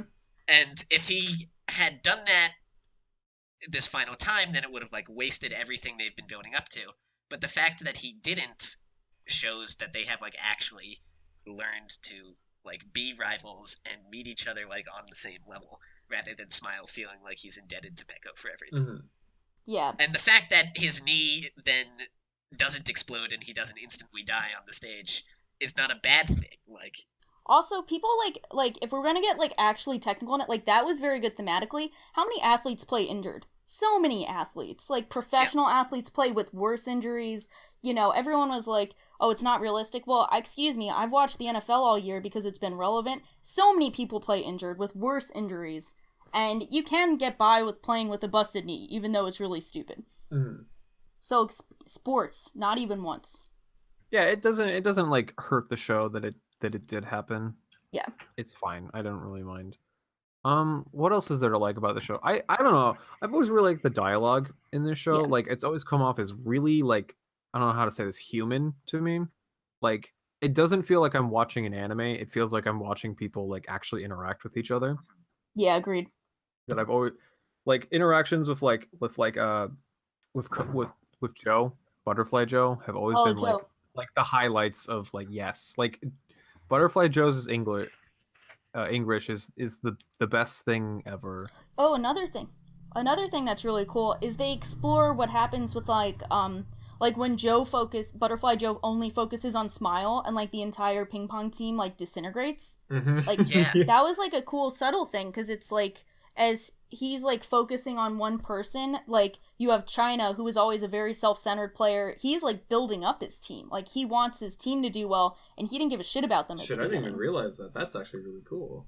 Yeah, it's a lot of little things that are not in your face about like how impressive it is. And then you get like Dragon, who's, you know, he and Cyrus's best boy, who I forget. Sakuma. Sakuma. they connect over something, and they're like polar opposites. Like Dragon is the most like talented, hardworking player, and like he just gets like such nervous breakdowns that he's like locked himself in the bathroom because he can't handle it. Yep. And it's Yeah, so can I gush about those two Yeah, now? sure. Go for Since it. Go for they're it. like everybody talks about the two main characters, obviously, in China because he's beautiful.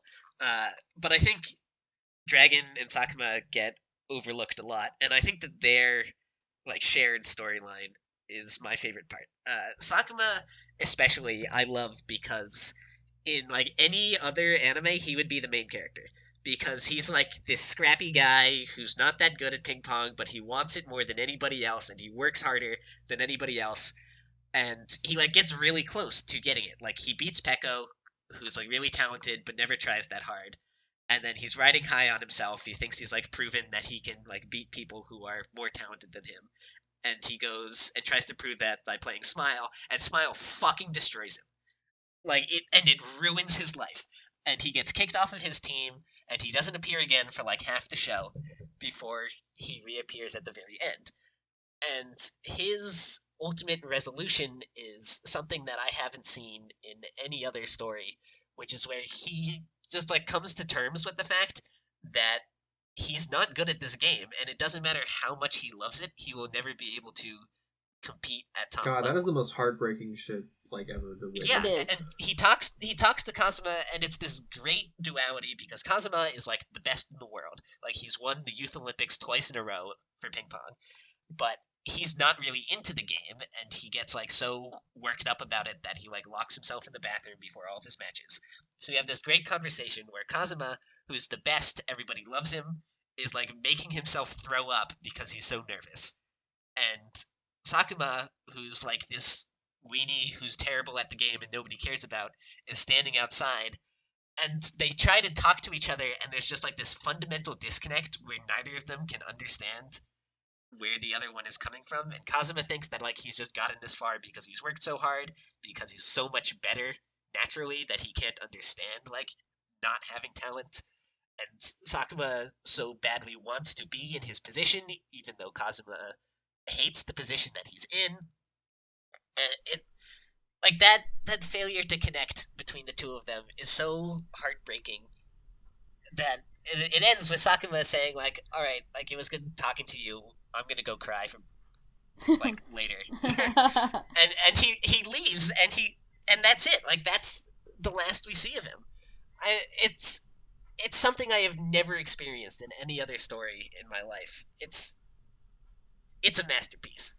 like whole aspect of acceptance, like accepting that you won't be the best, accepting that you won't connect with this person who you're the polar opposite of is cool because it's such a mature theme. Like a lot of Right. times you don't have people accept that. They just keep trying, and then like they just have that hope like, well, maybe someday I will get there, but it's like, no, I'm accepting that my dream is to be the best and I will never accomplish that.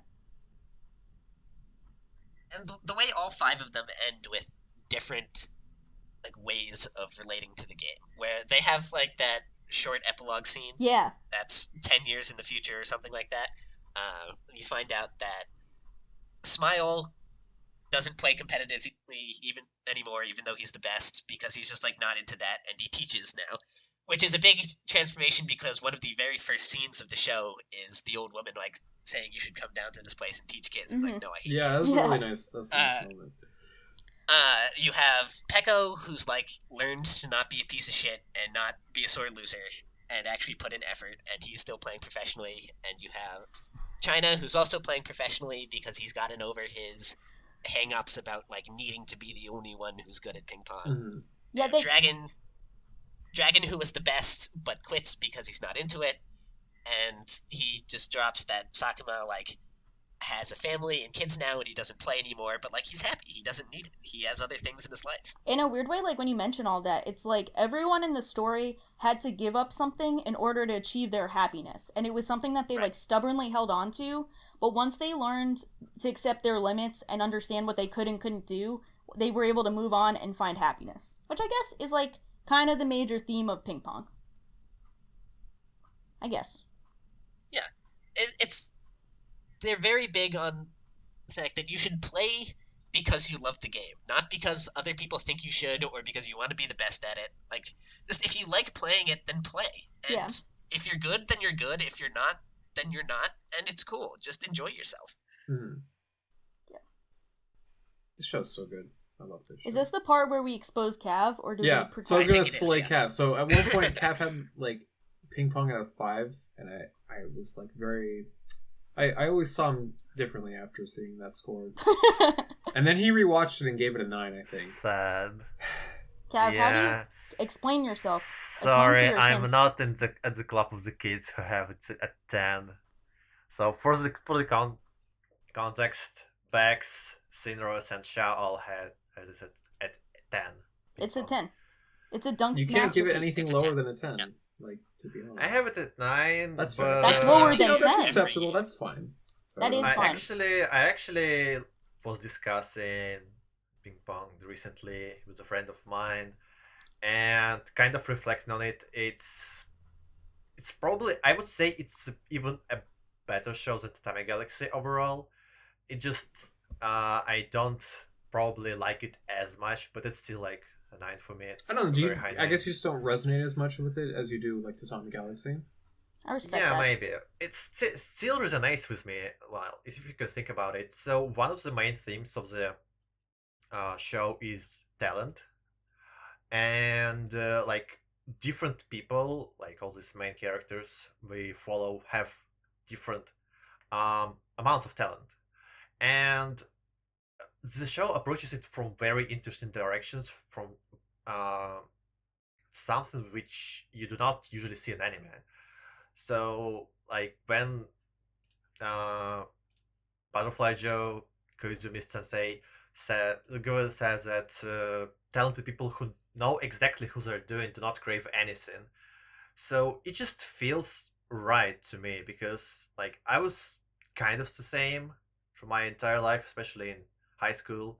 I was kind of like smartish and knew a lot of stuff, like this for hard honor student and stuff, but I didn't desire anything. And because everything was so easy for me, I couldn't like find a hobby which was suitable to me. So this kind of relation to Peko is something, not Peko, but Smile is something I definitely see in me these days, at least, Mm-hmm. like when I grew up.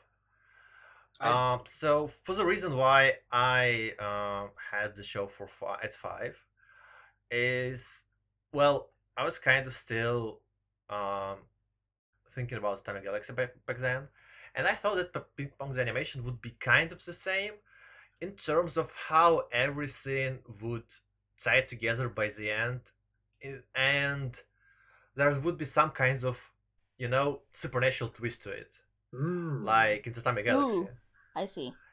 Yeah, so we were getting those hints on the hero, and I thought it would be like some kinds of supernatural character, kind of, or like manifestation of someone who would like save the problems, save the world. I don't know, like something like that.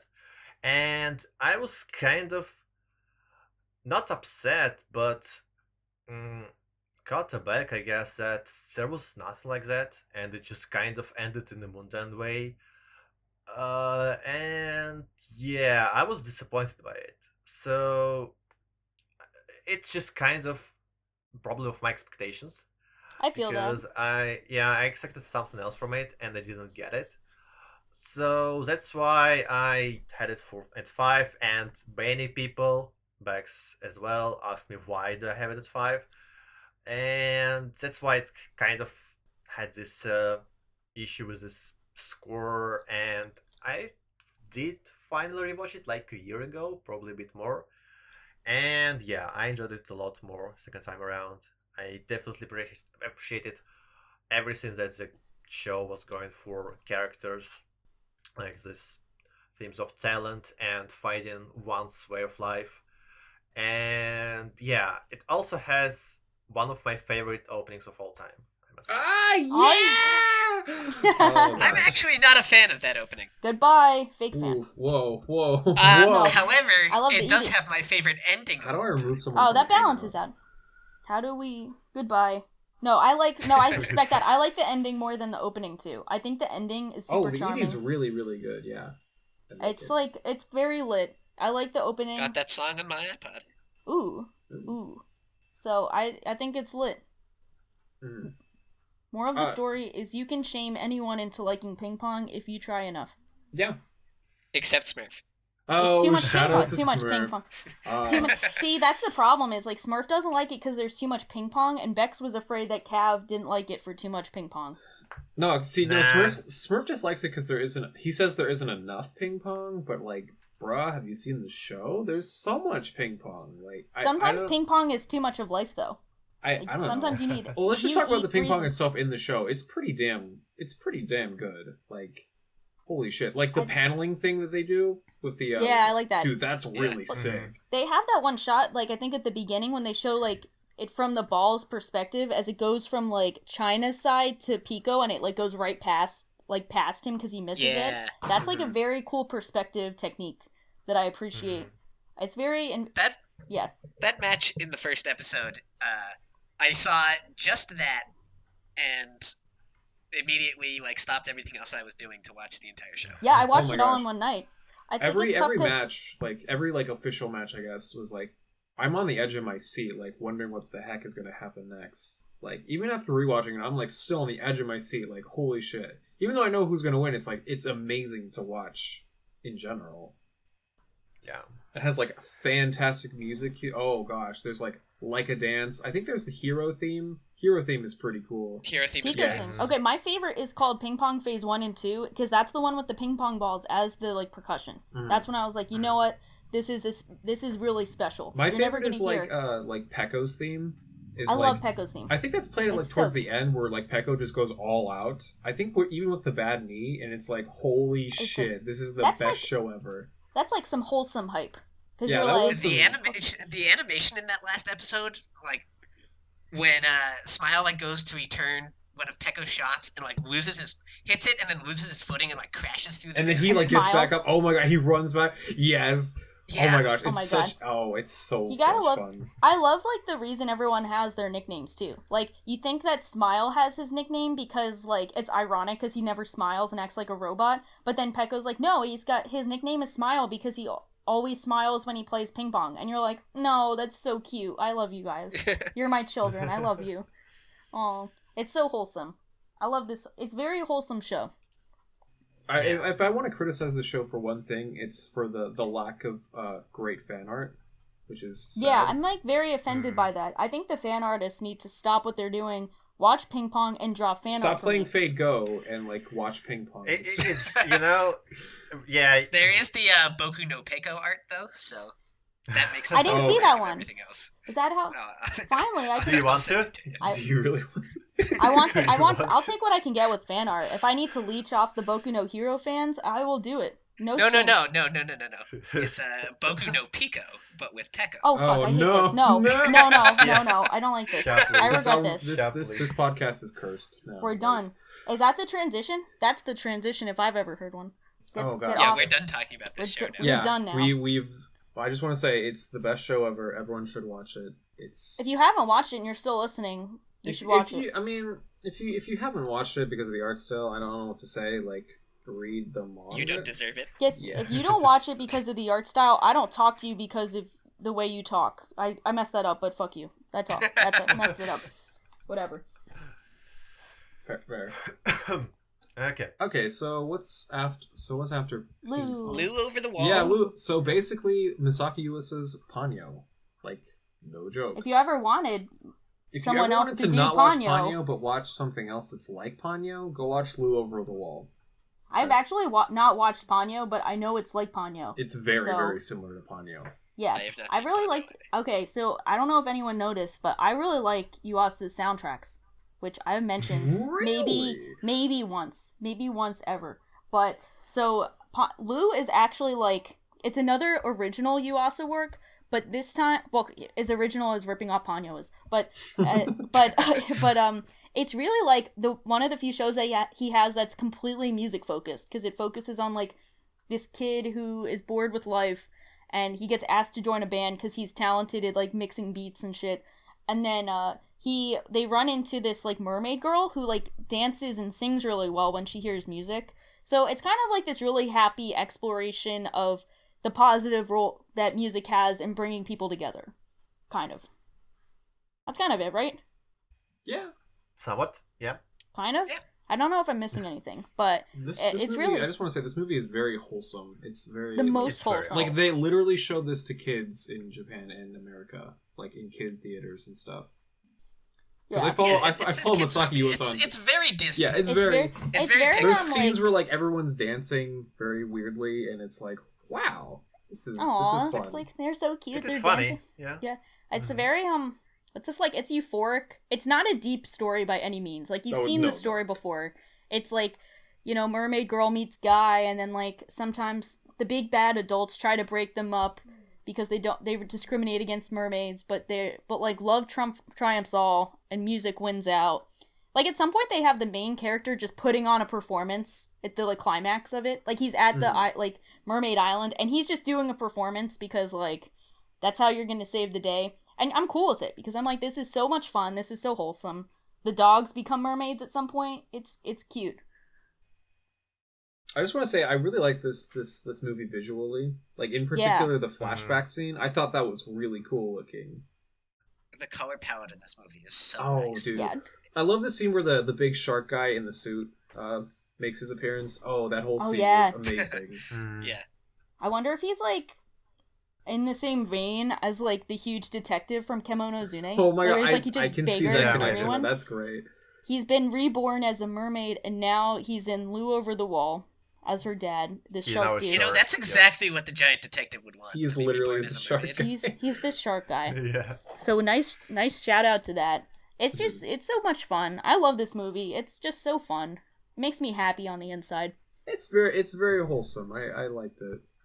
Yeah. I'm glad that Yuasa is like kind of honing in on like this flash animation. It looks because the movie is animated really well. Like Yeah. the scene where everyone's dancing looks really cool. Everyone's like moving crazy fast. It's awesome. I don't know what Yeah. there is else to say about it other than it was a fun movie. Well, I would say that it kind of came out at the same time as Night of Short. Yeah, he came out with two movies at the same time, which It's is like in pretty the impressive. like 1 month after the other. It's insane. Yeah, I basically watched them back to back, and while I was kind of mildly disappointed by Night is Short because it like was just recycled the same ideas of Tatami Galaxy, I was really pleasantly surprised by Lure of the Wall because it was like something new for Yuasa. Yeah. Like it just as you said, it's such a kind, wholesome movie that kind of just puts a smile on your face. And unlike previous Yuasa's kind of original works, it's not mindfuckery. Yeah, you can show it to anyone yeah, kind that's of. true. Yeah, it's just such a wholesome and good movie. No Like, weird sex stuff. unlike Mind Game, unlike Kemonozume, unlike Kaiba, finally Yuasa got the ending right. And it was just it was just a good movie overall. It was also an easy watch. It was just good. Yeah, I don't know. It's probably his as most I've said- accessible thing. Like you could show this to anyone You and could you show wouldn't this to have literally to be... kids, and they would appreciate As this. I said, like there's not much to say about it. It's just a good movie overall. Yeah. And Entertaining. yeah, it was actually pretty funny how everything was like more hyped for Night is Short, but then Lou kind of appeared to be a better movie. Well, at least for me. For me too. Yeah, Me I'll too. be the bad guy on this section, I guess. I thought Lou was... It's cute. It's nothing special. Like, if you want to watch a good animated kids movie, then, like, just go watch anything by Pixar ever. They're all better than this. Excuse me, I that's don't Western. disagree. That is not anime. Well, Pixar to a Yeah. Pixar to a point. Like if we're talking like pre-Cars 2 Pixar, like then yeah. I think it's like I don't know. I wouldn't put it up there with like Pixar and Disney. I just think it's like For what it is, I- it's very nice. yeah, and I think I'm with Cav because I appreciate how it's original for like Yuasa and stuff instead of like Yeah, that's true. that's what I appreciate with like is it one of the best movies I've seen? No, Not but even it's of a that fun year. watch. did I? What else did I see? Yeah, not even that year, but like, but yeah, I appreciate it for what it is. That's like, I think that's what we all, yeah, we probably agree. We appreciate it for what it is. But like, yeah, of course I would watch The Incredibles over Lou. Yeah. Would you? I would. wouldn't. Excuse me. I don't. Is that a Wait, I don't do you feel not like The Incredibles. Whoa, Incredibles? hold What? on. What? The Incredibles is a masterpiece. Masterpiece. That is Right, a Incredibles really There good are pod- movie, definitely actually. better I will- better works by Pixar than Incredibles. Is your That's favorite a- is your favorite movie Wall-E? Cav? Is your favorite Pixar movie Wall-E? It's probably it, yeah.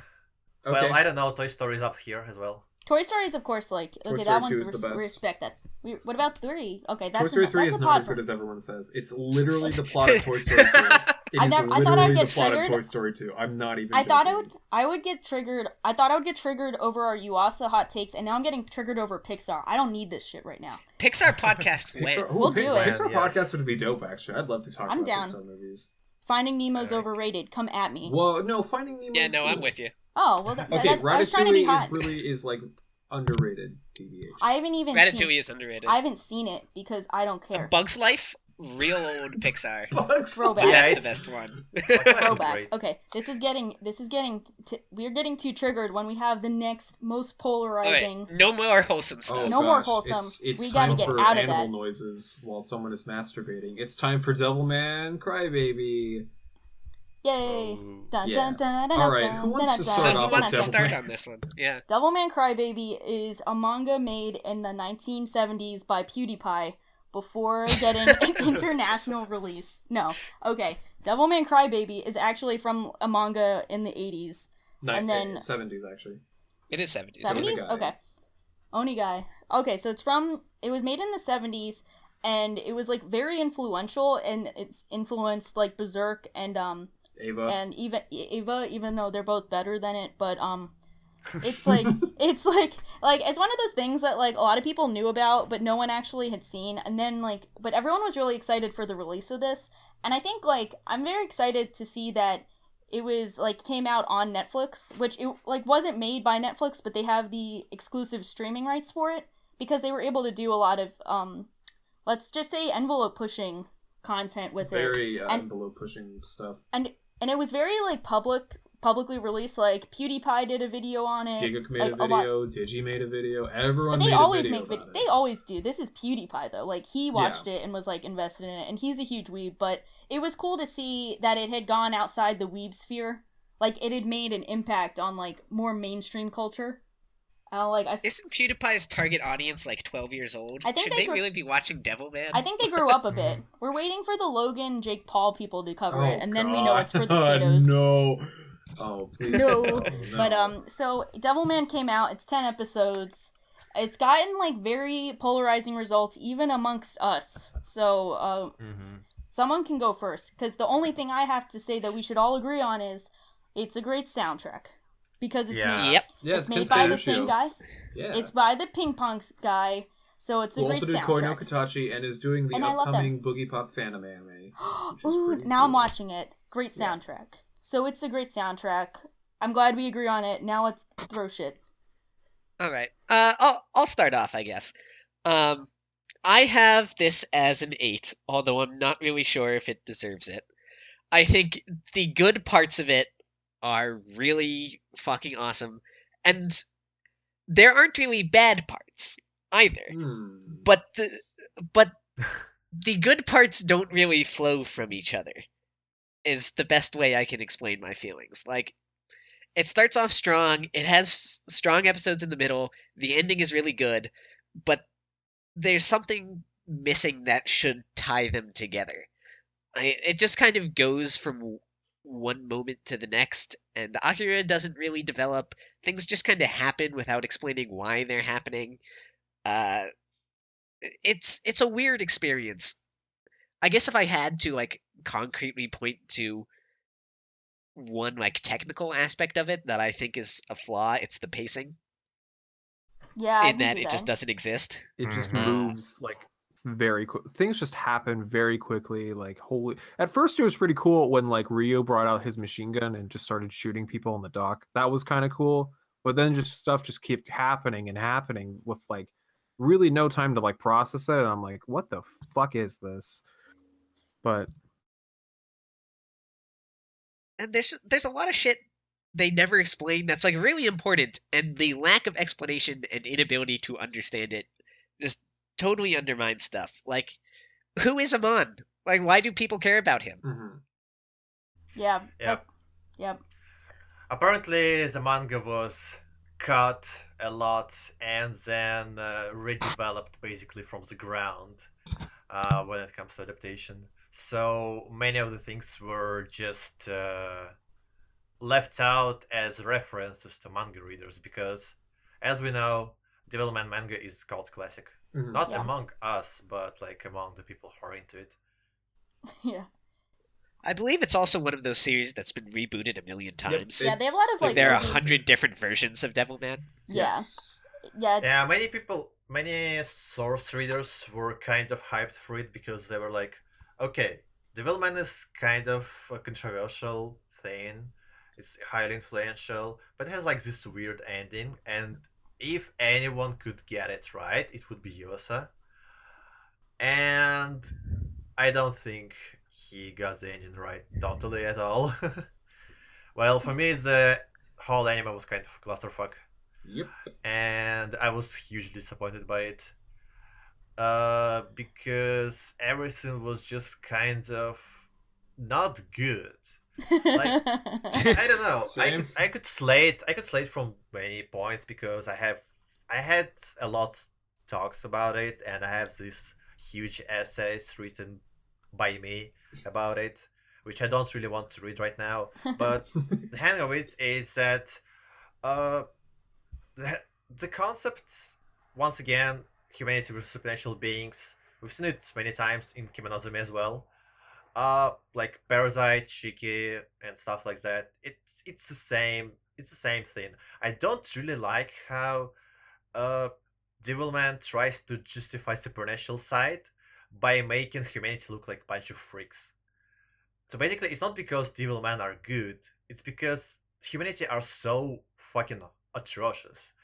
I don't really like this kinds of point of view. It's just so villainous and like plays it. It's something I don't really like.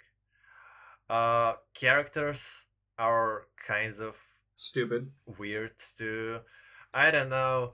Uh, yeah, they're kinds of concepts on their own, but they don't stand out like characters. Akira is just an ideal man, basically. He's just so kind. He's kindness incarnated, basically, and he doesn't work as a character himself, for me at least. Ryo with his final twist is just what? What? I don't know what to even think about him. And Mickey is just a Marisu, just a character who exists to suffer and to be kind. I don't know, it just never hits the point where I just kind of cared, where it kind of hit everything together, to me, at least. Will you guys, just on the subject of characters real quick, Mhm. would you guys agree that the best character in it is Miko?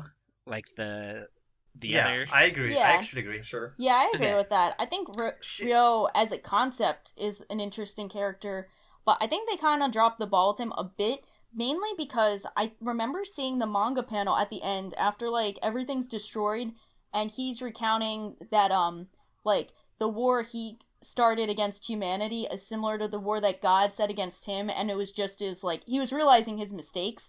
That happened in the manga, and I don't remember them talking about that in the anime. Yeah, exactly. They left that out, and that's the most important part of this entire story. Like, that's Yeah, the point. it's actually made me mad. Like, the whole point of your character was ruined. Like, the whole thing about the Devilman is that everyone can change. Yeah. Like, if you're kind, even if you're like a devil, you can be a devil man. Basically, who Akira Yeah. was. But Ryo is literally Satan himself. He has no option to change. Yeah. And it was just so against the whole theme of the anime that it made me mad. And it kind of undermined the whole idea of the plot, or the idea of the ending. Yeah. And yeah, it made me kind of frustrated. Yeah, I don't know why they and left that out. Like that's like very important, and it still fit with the mhm. the anime changes. Like, because when I think about Devilman, I always think back to that, and then it takes me a second to realize that like I saw that in the manga panels. I didn't see that in this story. Because at the end, you're just kind of like, well, everything was destroyed, but what was the point? Like everything's done. Everyone sucks. We're dead. But like it's so much more powerful when you realize that like Satan himself realizes that starting a war for being different is just as bad as what happened to him. Like he's just perpetuating the cycle of like violence and like an anger that like started him off. And it's more powerful when Mhm. he's sitting like with Akira's corpse and he's like left alone and he's crying. That's more like that's a much Yeah. more powerful ending than like what Mhm. we got, which was still I think a lot of people didn't like the ending, but I was like very much into it. Like I liked the last couple episodes. Oh yeah, definitely. I really liked them. I think they were really powerful. I think they were like it was powerful to me because up until then I think it's kind of like violence and sexuality without a point, and then you kind of could see the point by the end. And I do think they could have handled it better by actually including that manga like conversation. But I think if anything, I really appreciate the voice acting. Like I really liked Ryo's voice actor. I forget his name, but he's the same voice actor as Murase Ayumu. Murasa Uma. He Mhm. does Hinata from Haikyuu. I had no idea. Really? Yeah, yeah, that's my response. I'm like, I had no idea he had those kind of acting chops. Where I was very impressed with his acting performance, even if Ryo's character arc wasn't as compelling. But I think the scene where like Mickey got stabbed and then like that whole sequence was really powerful. Mostly, it's honestly probably because of the soundtrack. Like the song they use for that is like her theme, but like really kind of like they kind of make it sound like this beautiful tragedy in over song. And I do think that helped carry it, but it did feel like a powerful ending to me. So I overall enjoyed it, but I do think there was a lot of missteps along the way, and them leaving out that manga conversation is just like a very bad move. Yeah, it's a critical flaw to me as I Critical well. think flaw. that was supposed to be implied because it does end with Satan like crying over Akira's body, Yeah. but like they just didn't develop Satan enough before then in Yeah. order for people to get it really. Yeah. Mhm. You needed more time to see that like what he was about. Because I think Because he's I can't remember exactly, but the Satan reveal isn't until the last episode, is it? Or like the second to last? So it's kind of Um, like shown like in the first episode, I think. Like the first scene. I think. What do you mean? Oh yeah, it's like this cryptic yeah. like idea, yeah. but Oh yeah. you don't really know what it is about, but you like getting some edgy phrases thrown and like what the hell is this? Yeah. And then they kind of forget about it anyway. Yep. So it doesn't really matter. And And- then as like 9 episodes you kind of realize that he's Satan. What? I don't really get how he realized that. Like he was started this whole plot against humans like without realizing it, like subconsciously he did, but he didn't know why. And then he like slowly realized like what was the trigger that made him realize he was Satan? Psycho Jenny raised the amnesia from him. Oh, Mhm. who the fuck is that? Yeah. Who's Psycho Jenny? That his secretary, What the I don't remember who turns this. into she's like the weird head demon. Yeah, I remember her, but I didn't remember she did anything. This is Yeah. odd. This is whack. But That's another thing that like probably I know from looking up the manga after watching it. yeah, like That's I not should have explained remembered. very well. I should have Yeah. remembered that. Yeah. That's important. And yeah, I think I should have remembered that. Why didn't they do that? Why did they play me like this? Yeah, there are many cool things about Devilman. Like, it's charismatic, it's Yeah. graphic, it's like I enjoyed the first like 5 episodes before I was like kind of getting suspicious that it would kind of get nowhere. Yeah. Like I enjoyed Rio, I enjoyed Akira just because of how charismatic they were, Yeah. how cool everything was. So it's essentially just the trouble of making a script of manga turn into a script of into anime. So yeah, But and I also feel like Devilman is good conceptually, yeah. like on like in its ideas and its what it tries to say, and I can see it being highly influential on later works like NG and stuff. But overall, it's just kind of not that good to me. I can definitely see why some people would hate it and some people would love it. Like, I definitely see how polarizing it is. So I feel kind of weird to have, like, a somewhat moderate opinion on it. Like, I think it was good and bad at the same time, in a weird way. But, I think, what do you guys think about, this is a thing that some people have criticized Yuasa for that we didn't get to talk about while nutting over ping pong, and that's the use of repetition and symbolism. And I'm, of course, talking about the last episode where they showed the baton pass, like, 20 times. Like, you know, where they're showing, like, the war between humans and the demons, and they show, Ryo and Akira's kids, and how Akira keeps trying to pass him the track baton to Ro, and he never picks it up. And they showed that, like, 10 times. What did you guys think of that? I don't even Well, this remember gets that. to something larger that I really wanted to talk about this. Did anybody else feel when they were watching, like, the final fight between Akira and Ryo, like, get serious ping pong vibes? I did, because they had the, Like Now that- that you mentioned it a little bit, yeah. That final fight scene is, like, directed exactly the same way as the final match in ping pong. I think, yeah, only in, like, ping pong, the flashbacks they showed were different and kind of developed their relationship, whereas this one, they showed the baton pass, like, 5 times. And I was like, you know what? I get it. He's not picking up the baton. I understand the message. Please move on. Yeah, Right, they and forgot I to think make that their that's... And I think they have to rely on just doing the baton pass 5 times, because they didn't develop Ryo enough to have anything else to show there. Yeah, because I think it's like, I think that's, because people had complained about the repetition and symbolism in ping pong, and I was like, you know what, I felt like it was important, though, and now I understand why they were complaining about it in ping pong, even though I don't think it was, I think it was used, like, worse in Devilman than ping pong. Like, I get what they mean, even though I still don't think it fits for ping pong, but I do think that criticism fits for Devilman, where it was, like, a bit heavy-handed with the symbolism. Bex, what about you? I don't have a problem with the symbolism, to be quite honest. My biggest issue with the show is something that a lot of people seem to actually kind of like about it, which was the hyper-violence and hypersexuality. So I got I like really didn't sick of it mind it. after a while. Like I got like really like I'm like, oh, okay, I get it. There's tits and there's super violent. I got kind of like I don't know, I'm immune to it, but like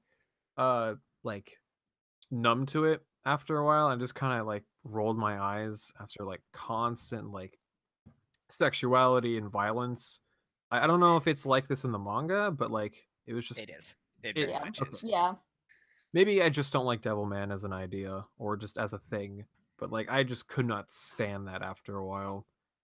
On top of it just being kind of stupid. Like things just feeling like they just got really stupid after a while. Like I really wanted to like this, and I was kind of waiting for this show to like get good for me, and it just kind of never did. And I kept watching and watching, just hoping, hey, maybe it'll all work out at the end and stuff. But then like I just never got into this show. I'm sorry. I have this at a 4. I am like one of the lowest. Actually, this show is kind of divisive among people. Yeah. It's very divisive. Yeah, I Because feel I see people with like 9s and 10s, but also see people with like 5s and 4s. I've seen It's people like- give it like 3s. Yeah, there are people with trees as well.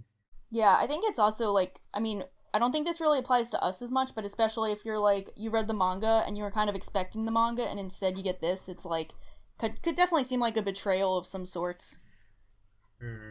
Well, I think the people who are rating it low are mostly the ones like you, Beck, who are just like not into this content. Yeah, I I think- guess like I don't have a problem with like sexuality or violence, but like I have my limits. That's Like I why I have think- like I've seen the original like some of the original Devilman OVAs, and I didn't like those either. Even though they like cover like about the first 2 episodes of Crybaby, I still didn't like what this was. I thought this was just kind of stupid. Well, can we talk about the most important line that they left out, and that's Ryo talking about smoking and saying how it's laced with drugs? They didn't include that. That's the meme. Like, you had one job. You had one Yeah. job, and you didn't include that. Like, you gotta do something for the source readers, and that's include the memes. And that's where this show missed the mark more than anything, is failing on the memes. But I do, like, speaking of the older stuff, I like the, like, small callbacks to the, like, 80s OVAs that they did. Like, they showed the kids watching Devilman, and it's, like, the 80s version. Like, it's Yeah, small that's things- so weird. It's like, I think that's like a really cute shout out. Like, that has no impact on the story or anything, but I was just like, you know what, that's respect. Good job. But no, I feel you on that. I think with the sexuality and violence, it did get to the point where it was just kind of ridiculous and I think pointless. there was a point where a girl was like masturbating and there was like animal noises, and it was just like, Yeah, that what was- am I even watching, Famalam? Like, That's when you wonder, like, how did my life end up with me watching this? Like, how did I get to this point in my life? I will say, I really like the opening song. I like that. The That was- opening that was is a lit. banger. That was cool. The opening is opening's banger. great. That was the one thing I I- was looking forward to every time when I was binging. I was like, And then Netflix skips it. oh, I And then they're knocking downloaded it, the so thing. I didn't have to skip it. But Ooh. um, Oh. I mean, Ooh. but yeah, it's a show. I mean, am I gonna like? I'd still probably recommend it to someone if they want something different, for sure. It's definitely different from a lot of anime. I'm not gonna say that makes it good, but like I can appreciate liking that for it being pretty bizarre compared to like most TV anime. I Like was you can thinking you about- cannot show this on television. I don't think you No.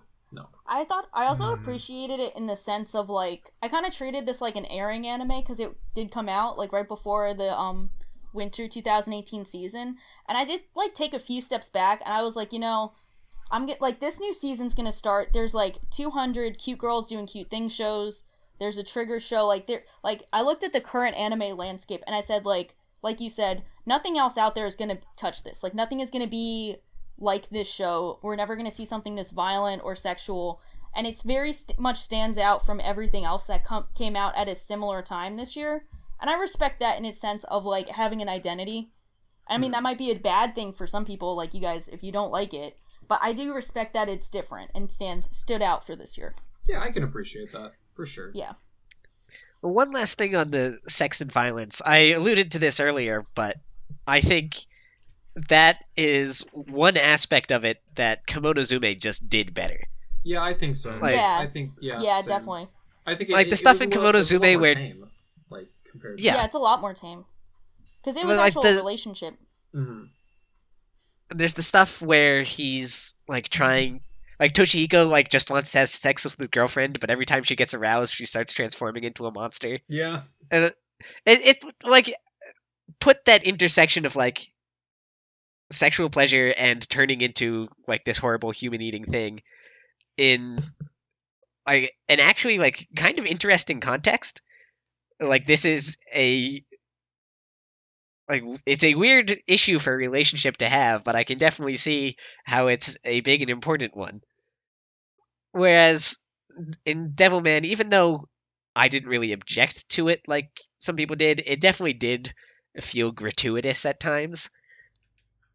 Mm. This is another thing too, but I wanted to respect Devilman for also having a gay sex scene, like male gay sex scene. I've never seen Yep. this in anime, It's and pretty that's gay, the yeah. point.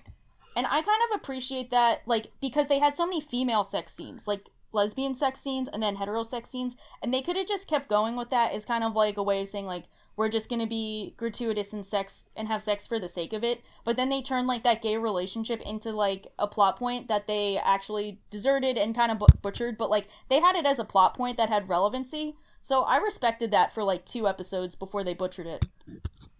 Mhm. I think that guy is a really interesting character. Like He- the track. Yeah, runner I and the gay wanted them to relationship. like, but I like don't like what they did with his character. I don't even like. Didn't he just like play for the devil, like the devil guys? Well, he does end up choosing the devil side even after like Akira saves him, and I Yeah. think it was Mhm. interesting because like what Devilman tried to do really hard is show that there are like good people and fucked up people on all sides of this, like Yeah. the humans and the devils and the devilmen. To quote Trump, on And- both sides. Yes, on both sides. And I thought it was good that they did make sure that like one of the like 3 named Devilman characters did turn out to like favor the devil side of himself to the human one. Yeah, I respect it. And also, the soundtrack is really good. So if you don't like it, just listen Yep. to the soundtrack. In fact, It's- don't watch the show. Listen to it. Boom, saved. There you go. I The saved it. remixed version of the old Devilman opening, I love it. That one's straight fire. Have you seen? Mhm. I saw the one. It's like it's like this really funny meme where it's like this one guy walking to the old one, and then like this crowd of people push him out of the way, and they play the new one, and they all start dancing down the street. The meme No, I game, haven't. it's so perfect. I'll send it to you later. It's a good meme. Mhm. Yep, the host is definitely the best part of the show. It's very good. Never disappoint with the soundtrack. Good job.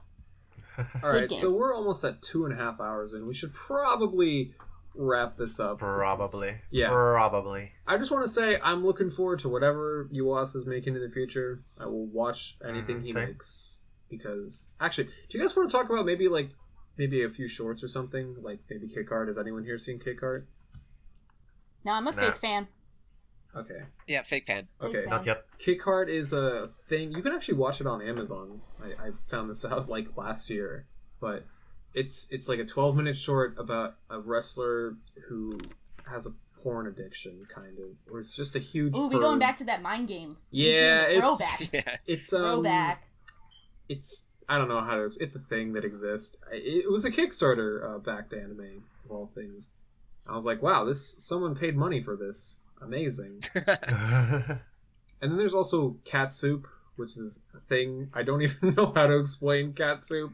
Cat Other than please Soup go watch Cat is an Soup. experience. Yeah. It's really like avant-garde. I don't know how to say it even. It's so out of this. It's so surreal. Like, it's really surreal. It is very weird. It is, yeah. Like, you can kind of describe it in few words, but like even talking about it would be spoilers. Like Ooh. what it tries to do, yeah. It has It's the all- dementia tag on it. Oh yeah, that's a great Ooh. tag. I think that's a fantastic. Yeah, Dementia it's Pod went. kinda, it totally twists your mind. Dude, it boggles your mind. It's a new type of mind game. It plays boggle. Oh my god, did you say that? Oh my god. Oh It gosh. plays Yeah, we should boggle. probably end. I'm making bad jokes.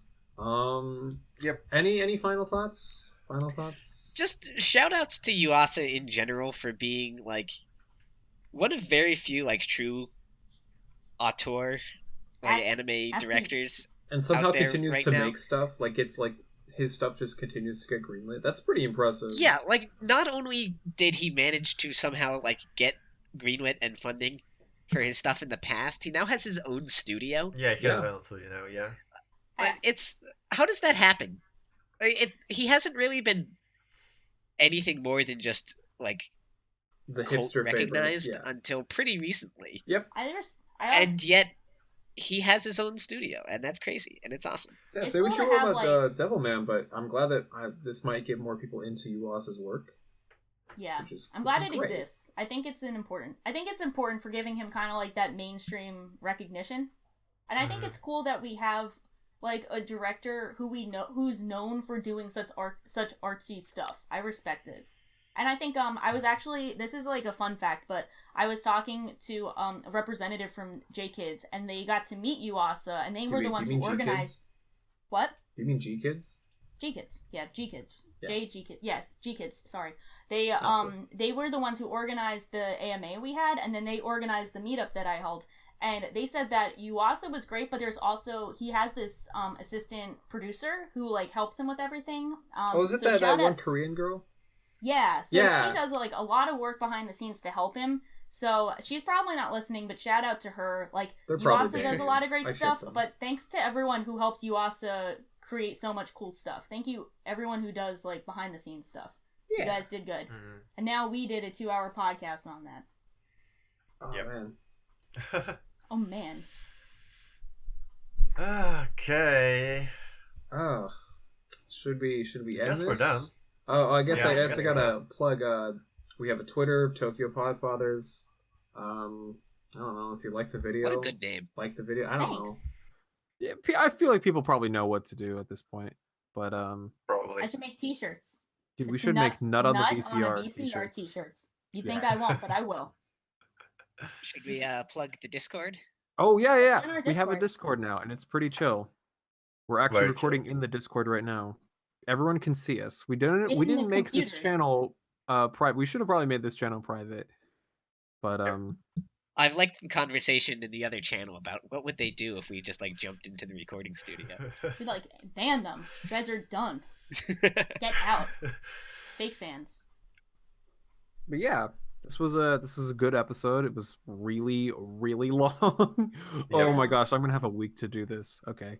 So yeah, no, I should say this is gonna come out by the time this comes out, it'll be Masaaki Yuasa's birthday. So Aw, happy birthday. Oh, cool. It's like How old is he? 4 days. He's gonna be like, he's like 50 something. He looks really good for his 53. age, actually. 53. Yeah. Yeah. I mean, he's Asian, so yeah. I was gonna say that, but I didn't want to be that guy. He's like I'm already Pharrell too- Williams, and that like he's super old, but he Yes. looks like he's in like his 30s. He kind of looks like an Asian Pharrell Williams if you put their faces next to each other. Actually, they kind of do. They do. They, I'll accept They it. kind of do. You did. Look it up, I swear. Oh, All right, that's a good note that's to end. That's a good a note. really good note to end on. Well, Oh. thanks for listening. You have a good day. Thank you.